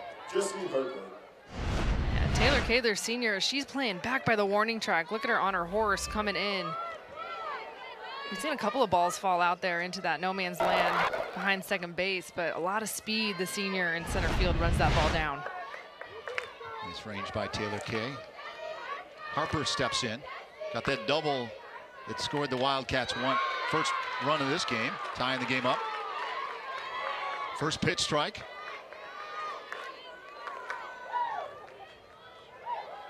At any time, you just feel like Arizona their bats could erupt.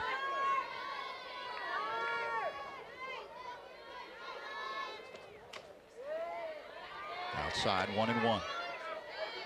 Coons has come in and faced, this is her 6th batter, and 4 of the hitters that she's faced, she's gotten them to pop up.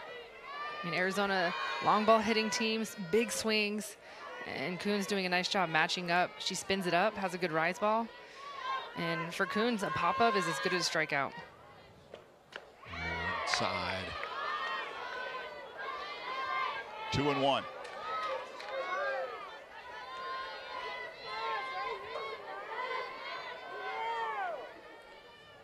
Again, Harper leading the Cats, 21 home runs, 54 RBIs.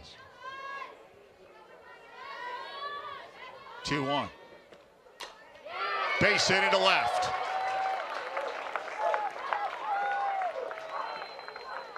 Dug that one out.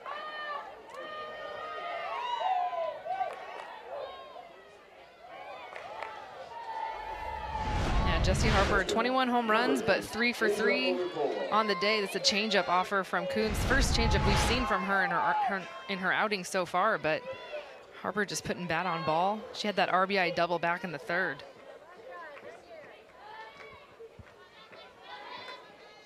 Daje Mulipola.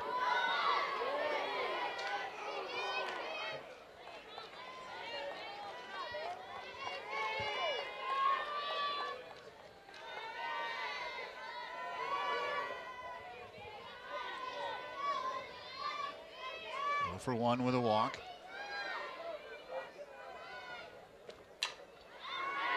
All up over the screen behind home plate.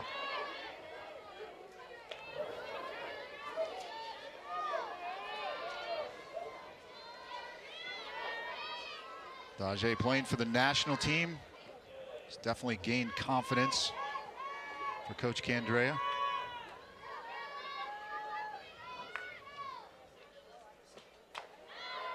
Outside, 2-1. Yeah, Deja, one of the best catchers, if not the best catcher in the nation. One of only 2 collegiate players to make the national team. If the Olympics were this summer, she would be on that team. There's going to be a couple of more tryouts, but had a big tryout this winter and made the team. 2-1. Fly ball, right field, ranging back, up over the wall. Home run, Daje Mulipola, and the Wildcats are up 3-1.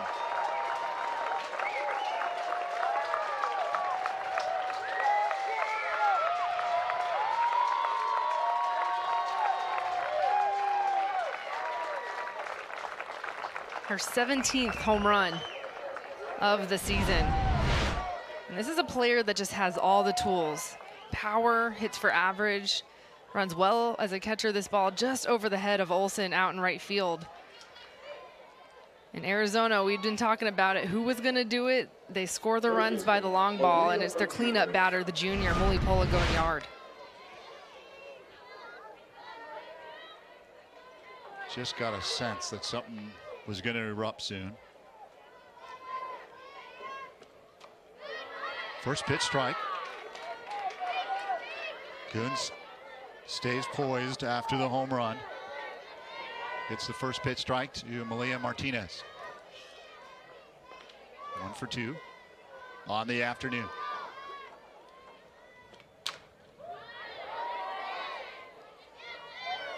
Out of play, first base side.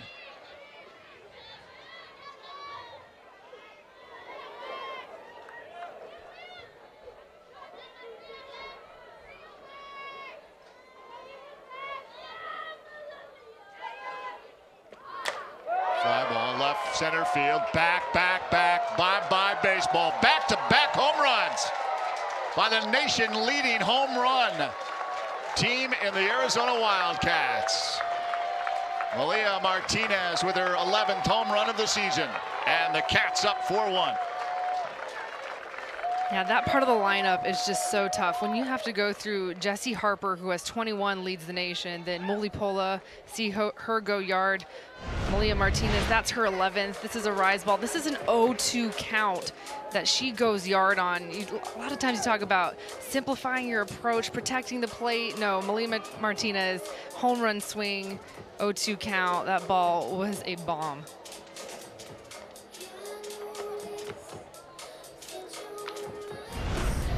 So they were quiet for a little while, but you have awoken the sleeping giant. And when it comes to home run hitting, the Wildcats are the best in the nation. Yeah, you could feel that they were maybe pressing a little bit up until that 2-run home run from Deja Mulipola, and then this shot here from Malia Martinez. Look where that thing lands. It's clear past the trees, almost on the lawn, the soccer field out there past center field.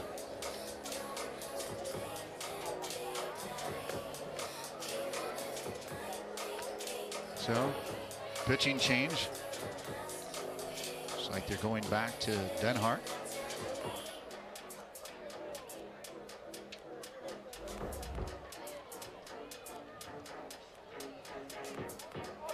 Well, GCU, they have 4 pitchers, and Ryan Denhart, she's got the most innings, the sophomore transfer from Maryland. She's been pitching really well this season for GCU. Had a good start, was in that pitcher's duel yesterday that went extra innings. Throws in the low 60s, has a curve to both sides, does a good job of keeping the ball low, just likes to attack hitters. But Coach Pearson, you know, we talked to her earlier this week and just kind of following the team. They have 4 pitchers on their staff, and she's comfortable throwing any pitcher out there. I mean, Denhart on paper may be the ace, but she'll tell you, hey, I'm comfortable with using any pitcher, any day, any inning. Down low, 2-0.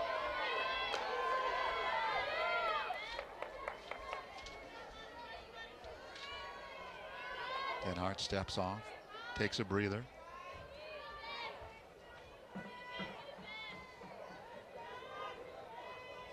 T. Statman at the plate. And it's 3-0 as Denhart tries to get in the groove here in relief. Steps back off again.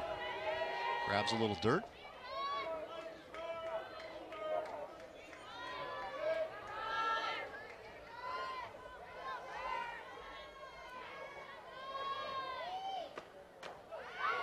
There's a first pitch. Over the plate, 3-1.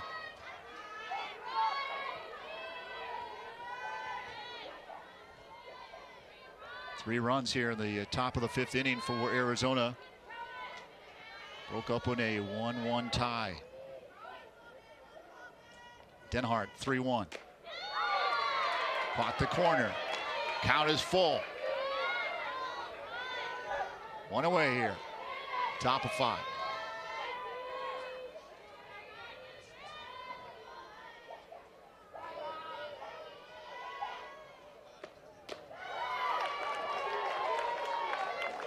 Statman aboard with a walk. Tough situation for Denhart to come in. I mean, your job as a pitcher in relief right now is just to slow the momentum down. And then you're in the dugout and you're watching Arizona hit back-to-back home runs, and you're going in. You know they have the home run power. Falls behind in the count. Loses the first hitter she sees in Statman, but her job is just to throw it and keep it low. Try and keep this hot hitting team, and even if they hit it, let them hit it in the ground. Let your defense take care of it. You can't defend a home run. Pinch runner in for Coach Candrea. For Pinch runner for Arizona at first base, number 21, Riley Kadurka. Riley Kadurka. Now batting for Arizona, number 36, Riley Pierce. Riley Pierce steps in. Base hitter, last plate appearance.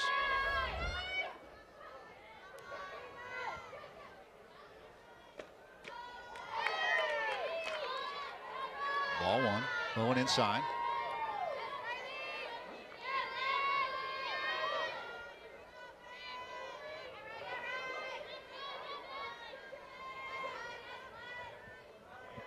Pierce with 5 homers on the season. 15 RBIs. Outside, 2-0. Denhart struggling to find the strike zone here in relief.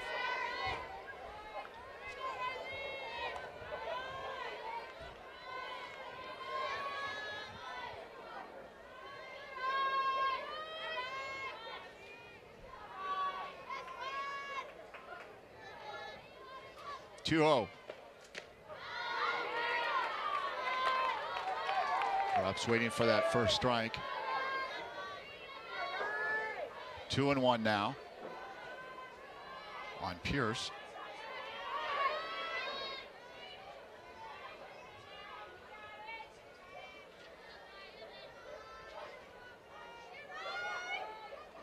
Lopes looking for that ground ball, hopefully to turn 2. We'll see if they get it. 3-1. These innings are great for someone like Ryan Denhart. I mean, the majority of the innings for Grand Canyon this year, they want to go deep in that WAC tournament. Every single hitter she faces is going to make her better. 3-1. Count is full. That's her bread and butter, that backdoor curve. Just going to throw it in on the hands to Pierce, and it's going to break over the inside part of the plate. And watch where it ends up. Pierce doesn't swing, but curveball to both sides. That's her bread and butter. Payoff pitch. Swung on, missed. 2 away. Another backdoor curve. Watch where this pitch starts. It's going to start inside. You can see it even move the glove a little bit of catcher Dietrich behind the plate. It's going to throw inside to a righty, and by the time it breaks, it's breaking over the inside part of the plate. It's actually breaking left, but you throw it right.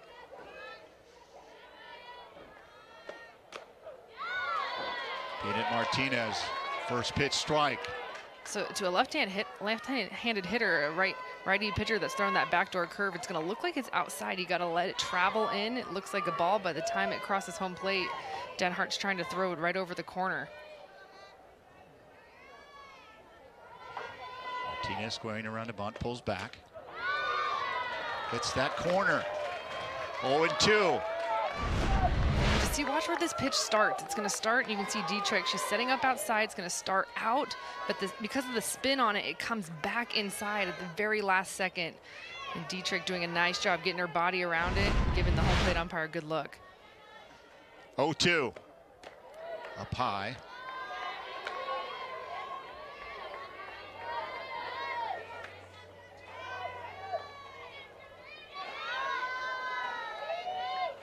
Denhart coming in relief. Cats have scored 3 back-to-back home runs. Hot shot foul, first base side. Lipola, 2-run shot. Aaliyah Martinez, the solo homer here in the 5th.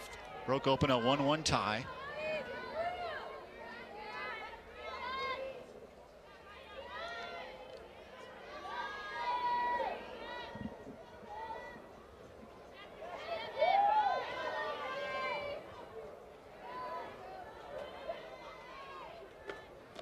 Got away from Denhart. Good move and stopped there by Dietrich. 2-2.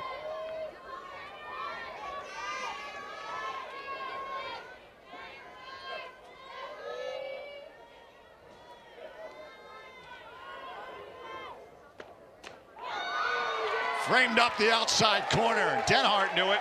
Just waited for the umpire to make the call. Closes it out, but the Cats score 3 in the top of the 5th and lead it 4-1.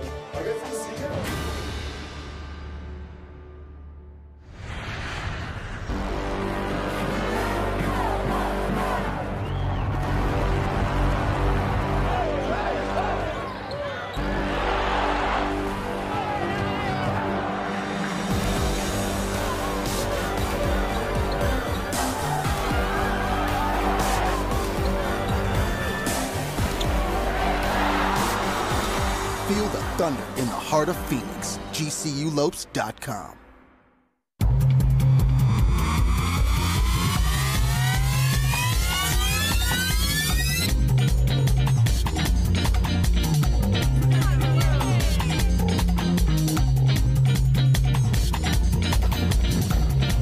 We needed one more member on our roster. Streets of New York is proud to announce Grand Canyon University to our winning team.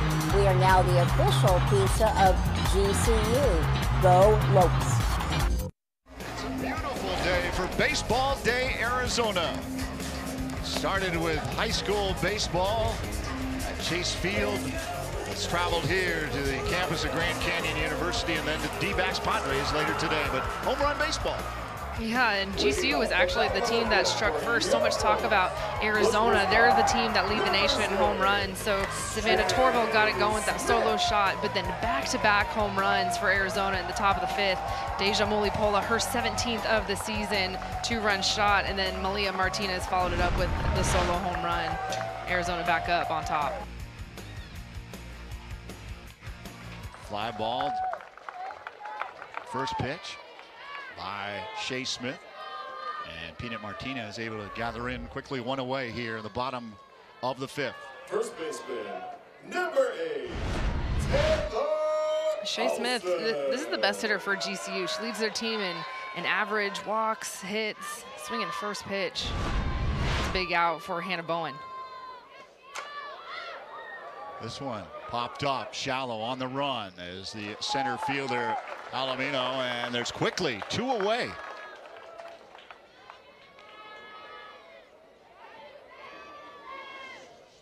There you look at our game summary. 4-1 Mulipola, 2-run shot in the 5th,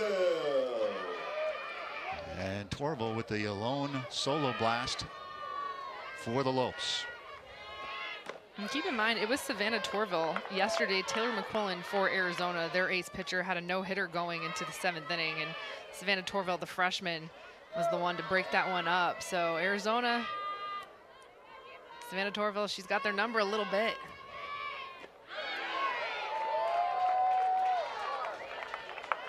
In the hole 0-2, and Bowen is working this bottom of the 5th frame quickly. 2 away already.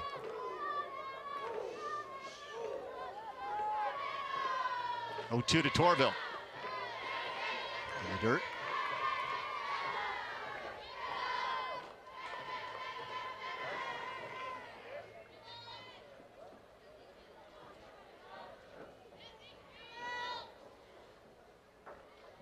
One, 2. Line foul.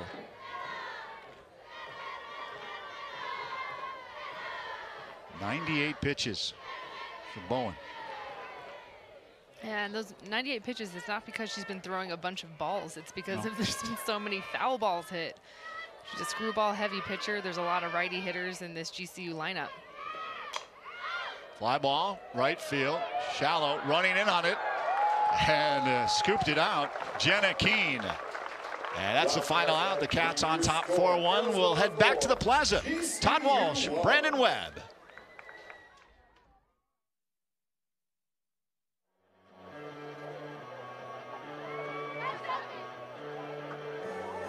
Across the painted desert to where the mountains touch the sky. This is Sanderson Ford country, where Arizona's pride. Sanderson Ford country, built on serving.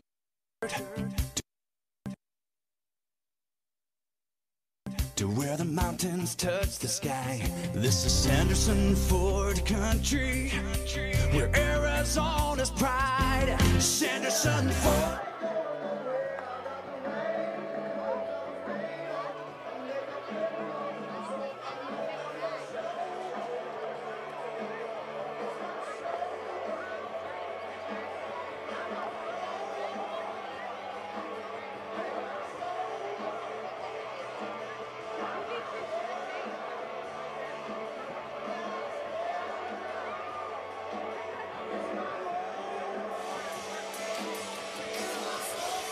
Great crowd here supporting Arizona softball. Wildcats and Lopes fans turned out. Second largest crowd here at this new facility on the campus of Grand Canyon University. Over 1,300 in attendance. Great to see families and all the youngsters out here on a beautiful afternoon in Phoenix.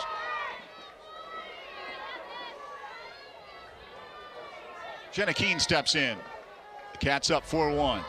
Ryan Denhart on the hill, slapped at, foul behind the plate.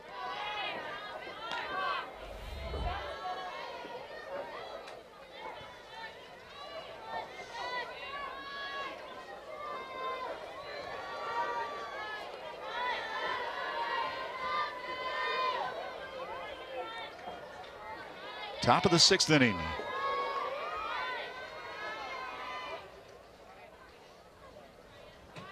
A 1. Outside, 1-1.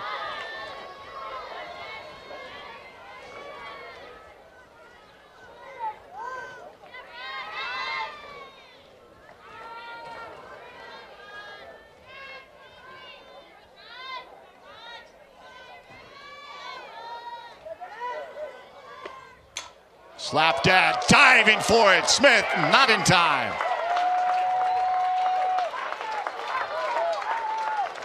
Keene's just got that quickness down the line.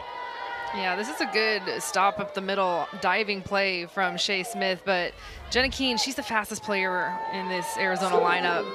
That's a good shot, full extension. This is a base hit. She just flat out beats it out, hits it well. But hats off the play from the shortstop. Alyssa Palomino.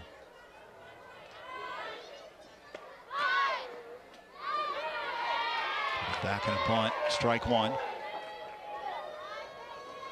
Looks down at Coach Candrea for the signs.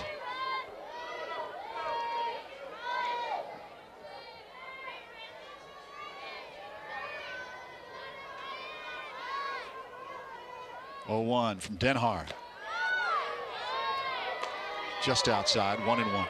Arizona's a team that they don't steal very many bases. They have the fewest stolen bases in the Pac-12 conference just because 1 through 9 they hit home runs. They're kind of a station-to-station team, but Jenna Keene, she's got 6 stolen bases over there at first base on the season, the most of the team, and hasn't been thrown out yet in her career.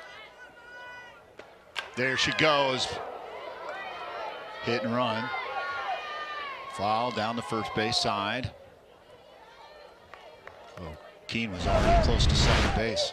Yeah, she's a ton of speed, good jump, and Palomino, their leadoff hitter, for her standards, struggling just a little bit. So Coach Candrea, like you said, going to the hit and run, trying to put his redshirt junior in motion at the plate, kind of free her mind a little bit, and then Keene has a ton of speed over there at first base.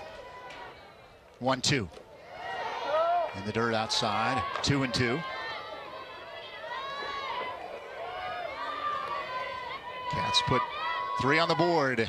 The top of the 5th. Runner aboard here. Nobody out. Top of 6. 2-2. Right up the middle. Keene making her way to third. No play there. Palomino gets the base hit, driving Keene over to third. How often do you see a runner from first base scoring on a ball that's just simply hit up the middle? I mean, this ball is in front of center fielder Taylor Kay. And Jenna Keene, with her speed, you can see her right there at second base. She's almost a second by the time the ball, she's racing it up the middle. Yep. And Palomino gets herself a hit. Reina Caranco. Nobody out, runners at the corners. Pinched in, 1st and 3rd. Nasty movement. First pitch strike by Denhart.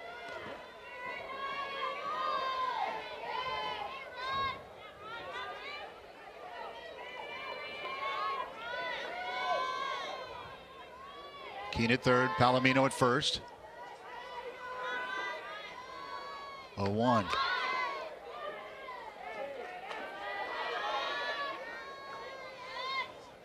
Bronco pulled back, 1 ball, 1 strike. Candrea flashing the signs down at 3rd. Raina Karanka, she's a triple threat, meaning she can hit for power, she can show slap game, or she can drop a bunt. She's got multiple tools and multiple options in this situation. Slapped at Smith on the run. Drops. 1 ball, 2 strikes. Especially no outs. I mean, now 2 strikes kind of takes the bunt away, but defense, it's hard to play hitters like this. You don't know if you want to play them in or give them a little bit of respect with their power, but she's got speed, she's got good barrel control.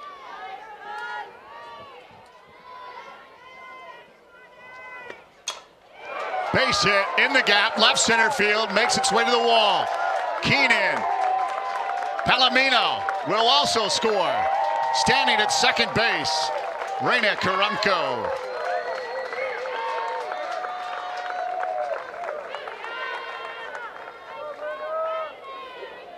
Raina Karanka, I mean, she leads their team in hits and leads their team in batting average. This is a hitter that's top 10 nationally with her batting average, batting almost .450.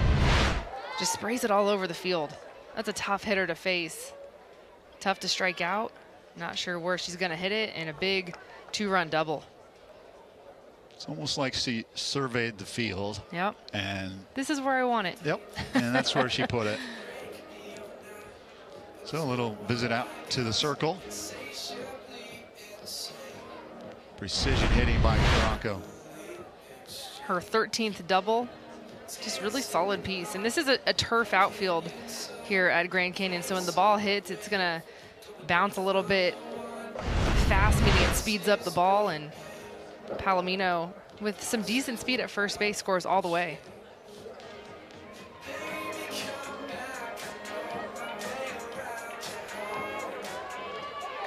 So Joe Coates, the home plate umpire, breaks up the conference in the circle.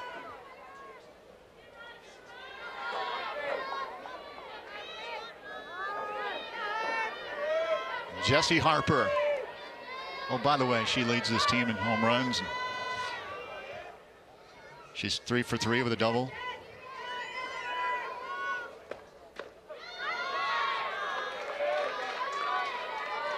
First pitch strike.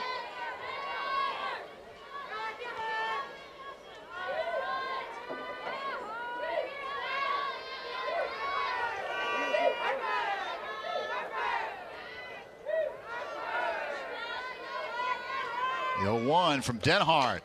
Popped up. Infield, right side, Torville in the sun. Able to gather it in.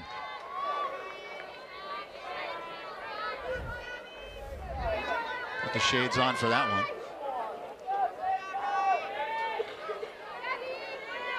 The catcher, Deja Molipolo. Molipolo hit that homer in her last plate appearance. Ooh. Right past Candrea. Elected not to make the play on it. Pulled that hand right back down. He's kind of laughing about that one afterwards, like, maybe I shouldn't have touched that one. Trying to go for it. Bit of a hot smash down there. Here's the 0-1. Outside, 1-1.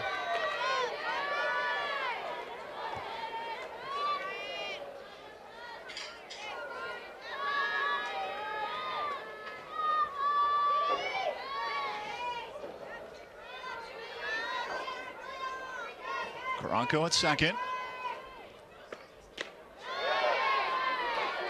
Inside, 2-1. Ball just a little bit low. I mean, we've seen it today. Home plate umpire Joe Coates, he's been consistent with that zone. He wants it above the knees, won't give anything at the knee or below.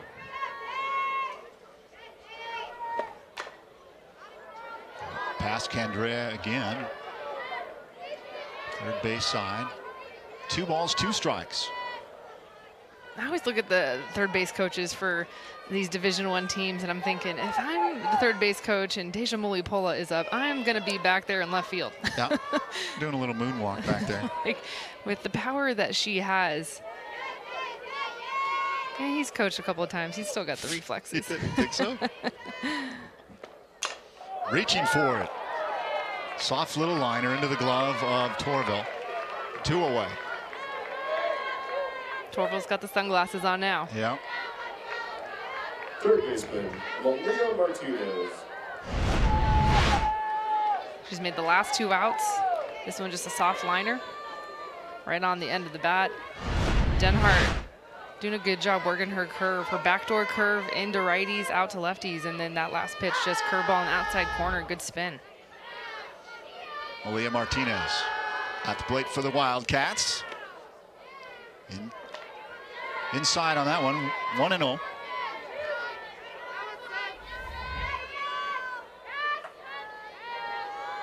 Two for 3, that solo homer in the 5th. Knew that as soon as it went off her bat.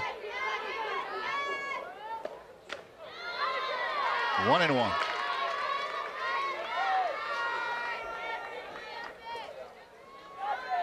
Aguiar got the start. Alexa Coons came in relief, and now Ryan Denhart for the Lopes.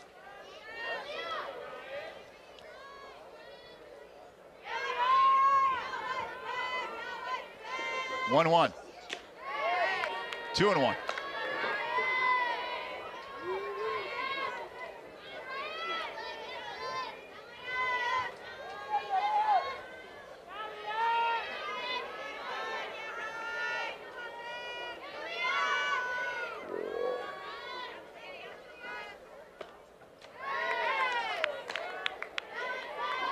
Three balls, 1 strike.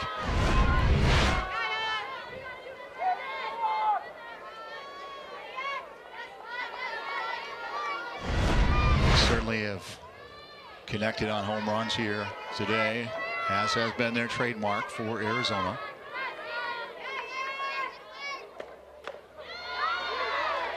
A little delayed call by Joe Coates. Count is full. 3 balls, 2 strikes to Martinez. 2 outs, Caranco at second.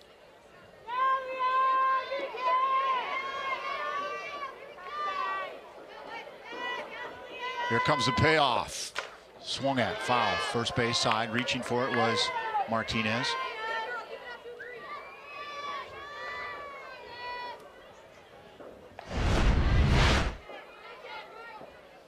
Attacked that one, didn't she? Yeah, that was her last at bat. Yeah. That was an 0-2 pitch. Rise ball off of then pitcher for GCU, Lexi Coons, but ton of power. Again, the 3-2. Driven foul, third base side. That didn't surprise her.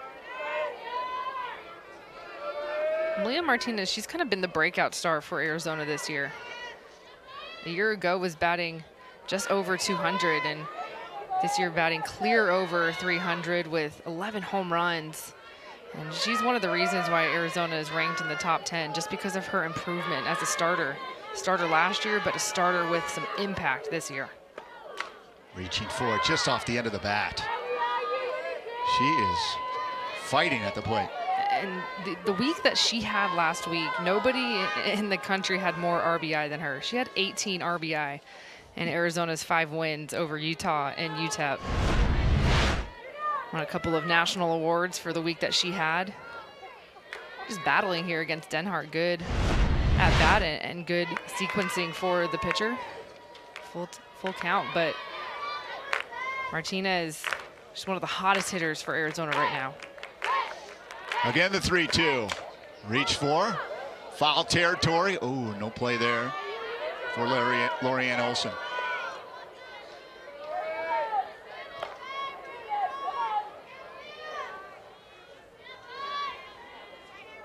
about that. 18 RBI in five games. That's remarkable. Should have bought our team some ice cream. Say, hey, you guys just keep getting on base. Yeah, Coach Candrea was saying that was perhaps her best in a UA uniform. Hard to argue that. Towering shot within the field of play. Smith gathers in that final out, but the Cats score 2 more here in the top of the 6th and lead it 6-1 over the Lopes.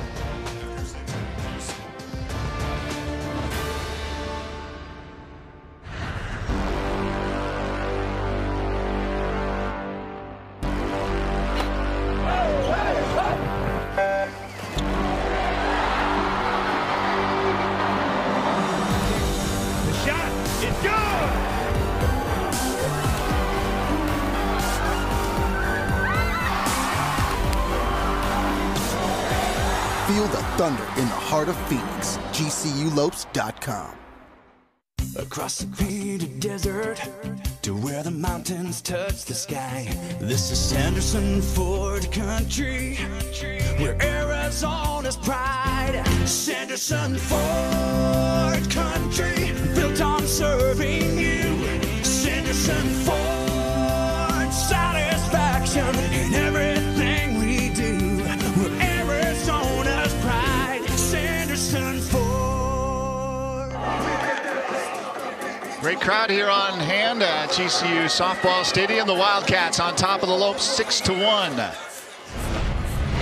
Hannah Bowen gets the start and shined here for the Wildcats. Yeah, Hannah Bowen, she's not the ace for this Arizona staff, but this pitching staff for the Wildcats is deep, and Coach Candrea is kind of showcasing that luxury.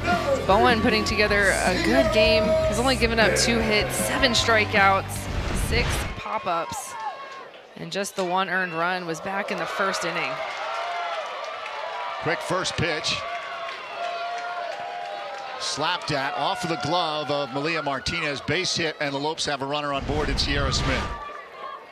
Well, we saw GCU how aggressive they were, and they were swinging first pitch last inning, so you could just kind of tell the game plan for the Lopes right now is to go early in the count and try to put something in play. And that's what Sierra Smith does.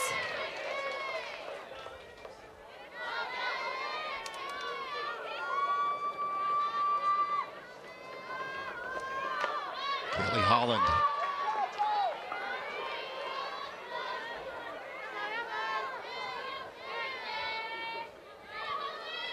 As Taylor Titone in the circle for the Wildcats now. Swung on and missed by Holland. Yeah, you can just tell they're trying to be aggressive. Holland, even though those pitchers are clearly out of the zone, this is her first at bat against Bowen coming off the bench. Has a lot of pop.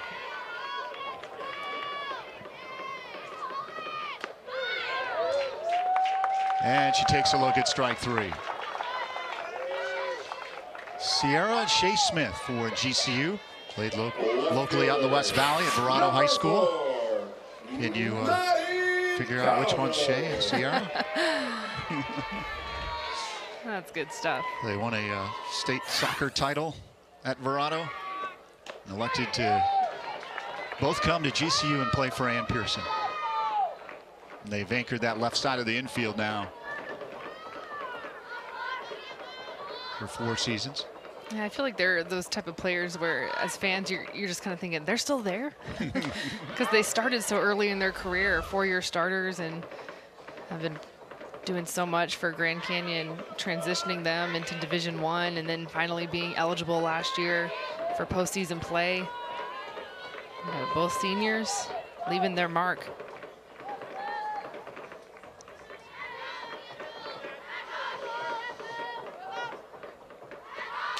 Slapped at first base, foul by Maddie Dowdle.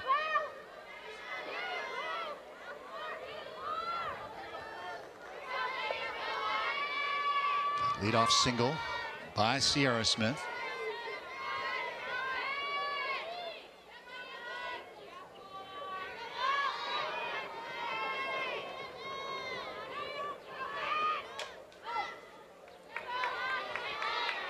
Grand Canyon, I mean, this is the 6th inning, and 3 of those innings they've had the leadoff runner aboard.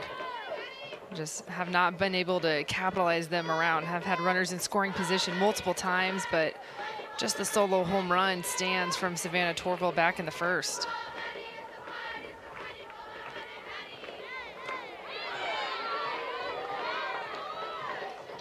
Bowen away, 1-2.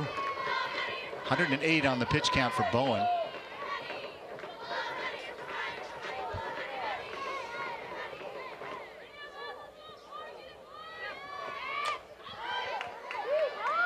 All off the screen.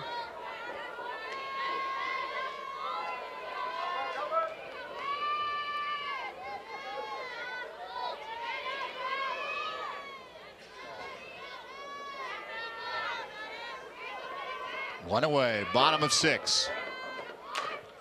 Ooh, careful. Coach Pearson elects to kind of stand back towards that screen there. Yeah, see, that's I'm what not I'm sure saying. really where the right spot is over there. I mean, she out in front of this, but hits it hard. Yeah, You if don't I'm wanna the take third your base coach coach out. coaching softball, I'm gonna be out in left field. Yeah. I mean, in baseball, you're down 90 feet. I mean, bases here in softball, 60 feet. There's not a lot of time to get out of the way. Line shot left field, back on it. Oh, and nice play by Peanut Martinez.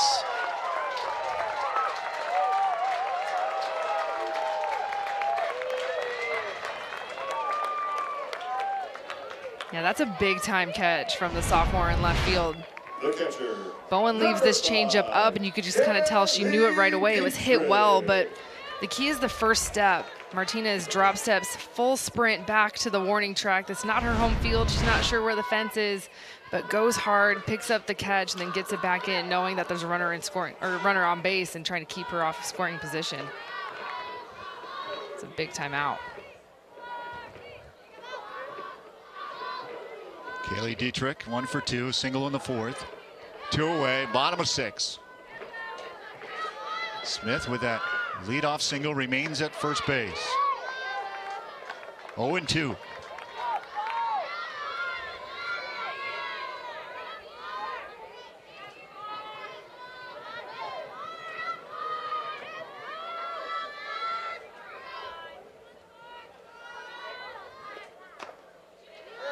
Outside, 1-2. Bowen up to 114. Pitch count.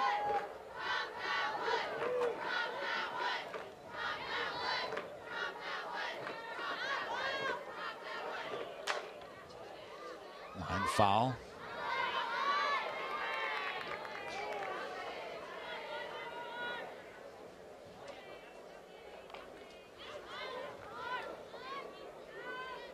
Lone run in that bottom of the first by Savannah Torville for the Lopes. Cats tied it in the 3rd, scored 3 more in the 5th and 2 more in the 6th. Upstairs, 2-2.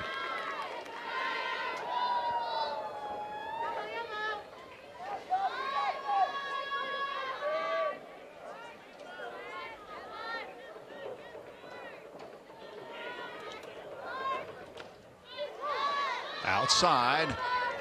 Count is now full.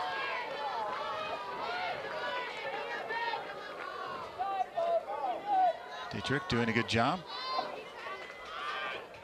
At the plate. Popped up. Along was hugging the screen, but stayed in play for the pop foul out. Mulapola. So the leadoff single on Sierra Smith is stranded at first base. The Cats up by 5. Label me. You know you want to. Don't be shy. You do it behind my back. So say it to my face. You don't know me. You know what I am? I'm a pitcher. I'm a striker. I'm a point guard. I'm a linebacker. I'm a setter. Shortstop. High jumper. Wrestler. Defender. Goalie. Student. Student athletes. That's who we are. There's an exciting destination for food, fun,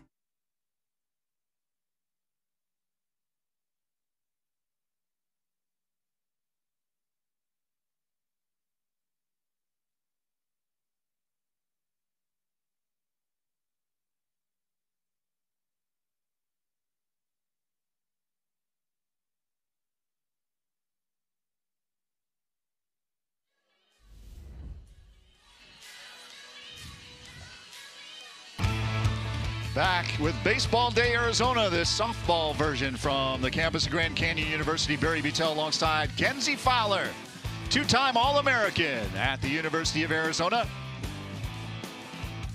Top 10 Player of the Year finalist and two-time National Gatorade Player of the Year. Looking good in those Arizona colors. That was a long time ago. Yeah, right. Who approved those pictures? You yourself, what a story, coming back from an injury and talk about perseverance.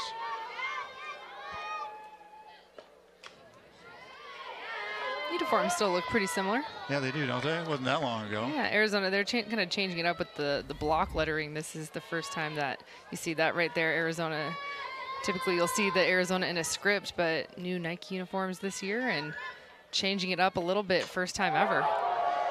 Edior steps up to the plate, and how about that? Go ahead, Hillary. Drives it out of the park.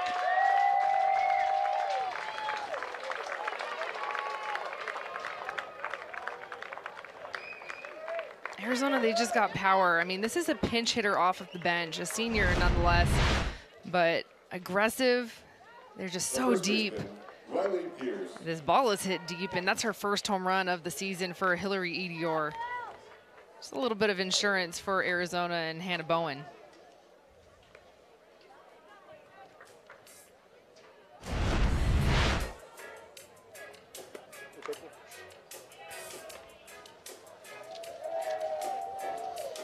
So the Wildcats have opened up a 7-1 lead over the Lopes.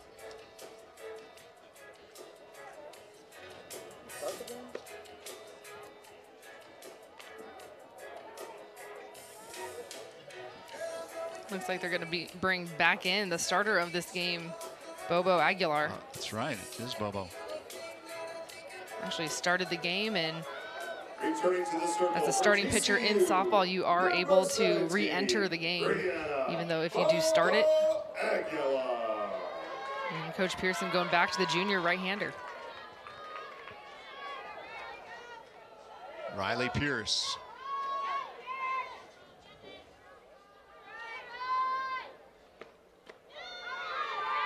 First pitch strike by Aguilar. So GCU, they have 4 pitchers. We've seen 3 today. The only pitcher we haven't seen is Yessie Morrison, who got the start in game 1 yesterday.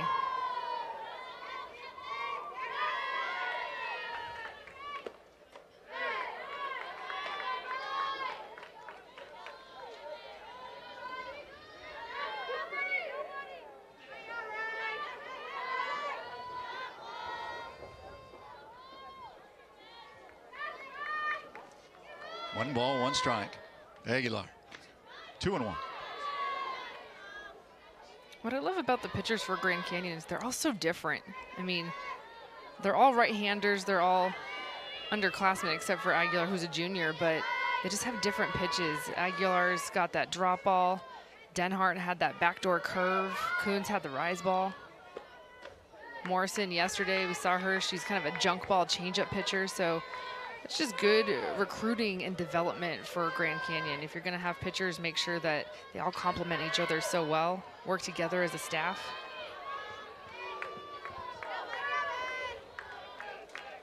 Three-one pitch.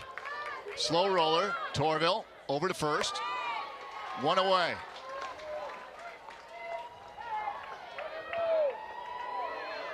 How tough do you think that is? I mean, be out like that and come back in? Did you? I can't imagine that that's something you did. You know, I'm trying to think. I didn't do that very often, but when you have a big pitching staff, it's going to be more common than you think, because you just have the ability to move people around and put people in different situations. If there's maybe a staff that has lower numbers, maybe 1 or 2 pitchers, you're just usually going to cut things in half. But 4 pitchers and Aguilar, you have to think she had to go re-warm up in the bullpen a little bit last couple of innings to stay loose.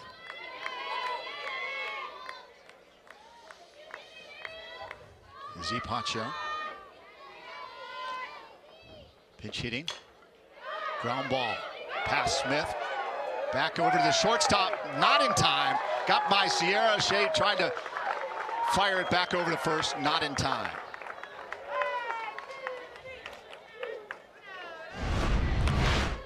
A little bit of an error over here from third baseman Sierra Smith. Just kind of overreads that hop, but sister right there to back her up, trying to make it a close play deep in the hole. Pacho running out of the right-handed box. Close play over at first.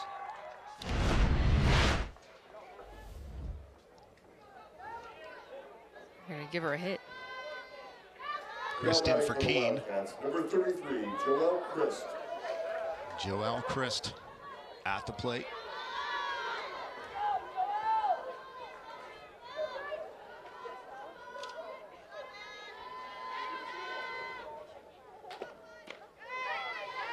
Looks at first pitch, ball inside. One away, top of 7. 7-1 Wildcats over the Lopes. Third straight pinch hitter for Coach Candrea in Arizona. Kind of emptying his bench a little bit. Outside.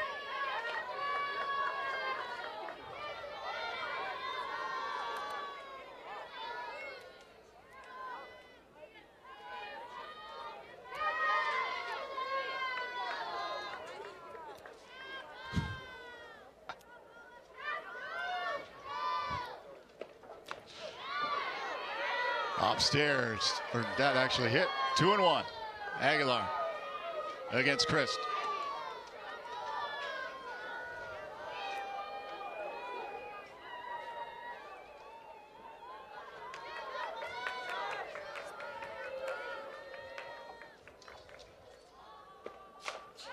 Popped up, right side. Torville battling the sun, and a nice play by Torville.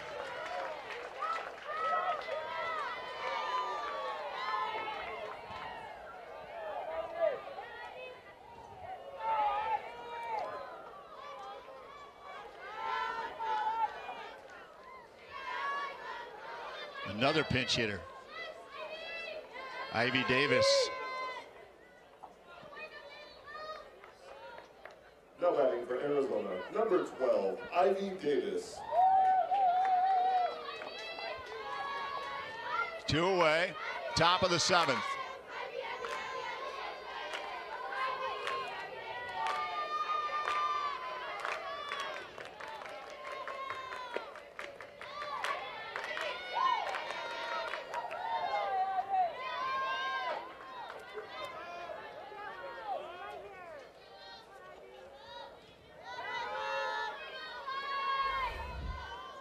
Aguilar looking in, 1 ball, no strikes.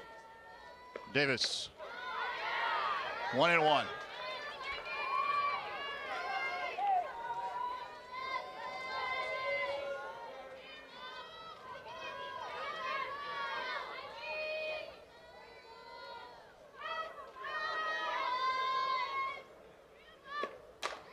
Right back up the middle, base hit.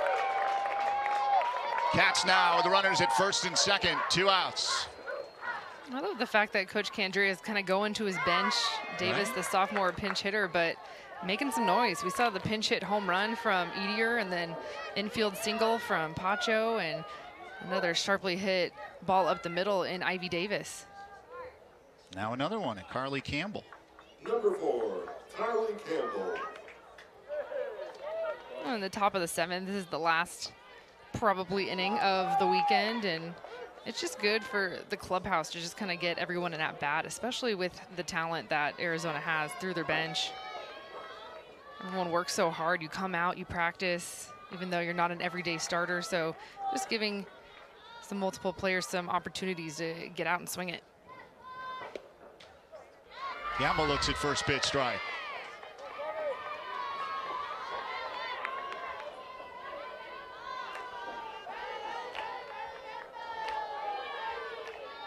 This game was tied at 1 up until that 5th inning. Then 3 runs came across for Arizona, 2 more in the 6th. They've added 1 here in the 7th.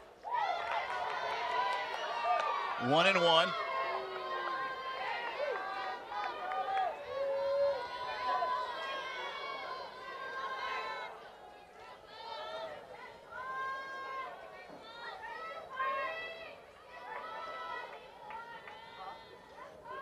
1-1 pitch. Line shot, base hit. Another Cats run's gonna score. Campbell at second base.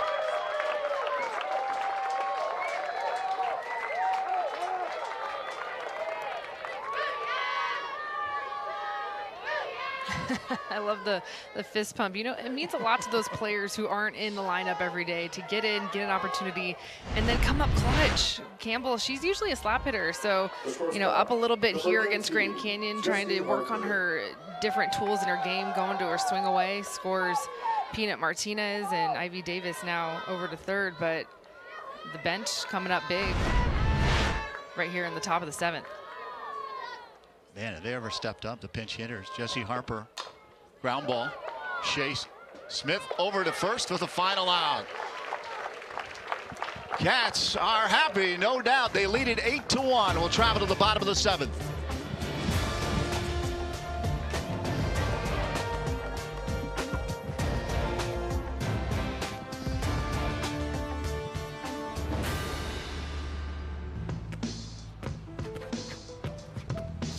It's not about where you were born. It's not about your gender or the color of your skin,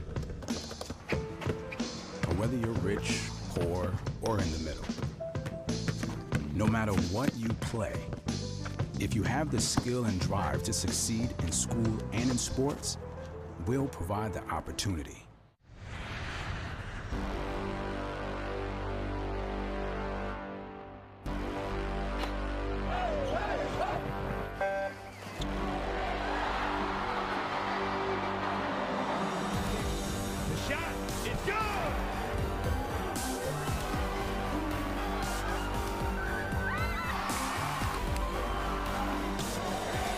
Feel the thunder in the heart of Phoenix. GCULopes.com. And they lead the nation in home runs scored. They come into this weekend, they average about 2 home runs hit a game. Yesterday, Grand Canyon held them to 1 home run hit in 2 games. They have 4 players with 10 or more home runs. We've seen 3 hit on the day today. Deja Mulipola, that was her 17th of the season. Then Malia Martinez got in on the action with this solo shot, a bomb to center field, 11th of her season. And then Hillary Edior, a pinch hit solo shot. So just, they're good, they can swing it, they've got the power. Through the bench, 1 through 9, every single starter has a home run, and then we've seen some of those pinch hitters coming in. Jesse Harper over to first pitch swinging.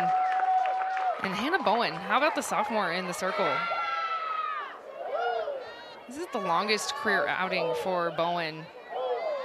Pitched 6 innings last year, now going full 7, and also has 8 strikeouts. It's a career high.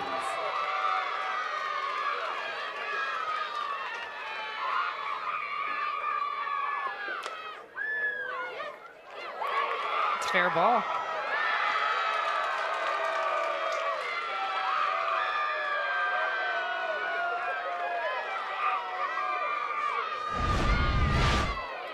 This is a pinch hitter in Hawkins. Swinging first pitch again. Grand Canyon just so aggressive today early in the count, and just kind of funky spin over there at third base from William Martinez.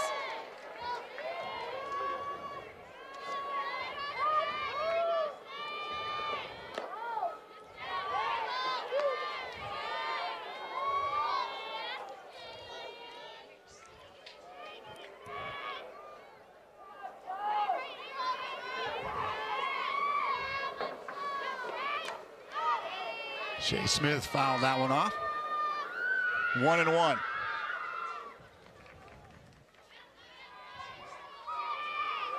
How about Bowen? 122 pitches? Yeah, and don't let that pitch count fool you. That may be just a smidge high for the game that she's been throwing, but we talked about it earlier, how many foul balls were hit from Grand Canyon. Hit the force at second.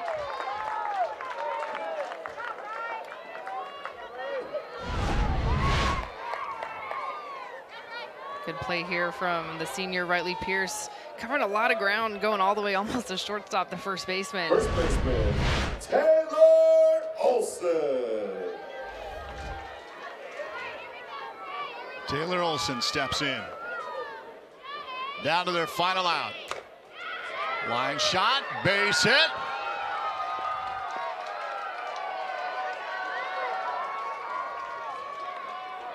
Lopes with runners at first and second. Well, you know Grand Canyon's not going to go down quietly. I mean, they're a team that will battle any team, not scared of who's on the jersey. And how about this, coming down bottom 7, threatening a little bit. And here's the freshman in Torville. She's the best power hitter on this team. We've already seen her go yard.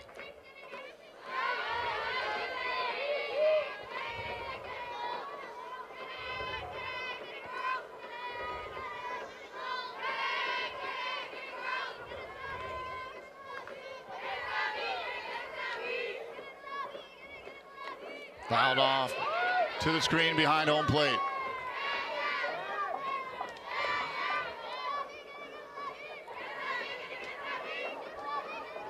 Wildcats, no doubt, will extend their winning streak to 17 games.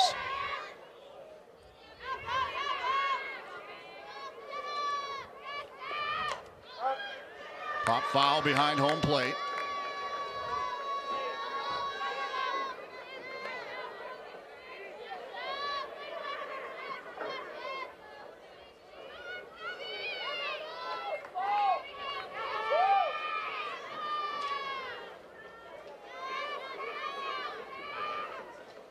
Bowen to the plate.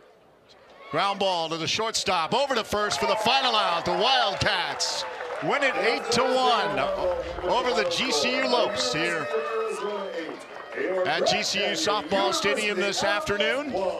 Game was tied at 1 before the Wildcats opened it up in the 5th inning. And you just got this feeling, Kenzie, that it was just a matter of time until the Wildcats bats woke up and erupted. Yeah, you're exactly right. Grand Canyon came out and threw the first punch with that solo shot from the freshman Torville in the first. And then they kind of held, the pitching staff for GCU held Arizona down a little bit. Like you said, broke it open late. Arizona hit 3 home runs. They continue their national lead with that home run total. And Grand Canyon on the road next week to New Mexico State, Arizona at home versus Stanford. So just a fun non-conference series in the state of Arizona. Both of these teams making each other better and setting each other up well for the rest of the season. Yeah, no doubt the Wildcats on a roll in the Pac-12 as they are on a torrid 17-game winning streak now as they continue conference play.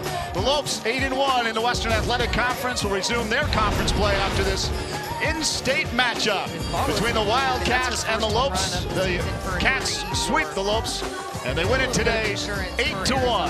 For Kenzie Fowler, Kate Longworth, I'm Barry Butel. Thanks so much for tuning into softball, Arizona style. But now we join Todd, Mark, and Brandon at Chase Field Plaza. The key is the first step. Martinez drops it. Thank you very much.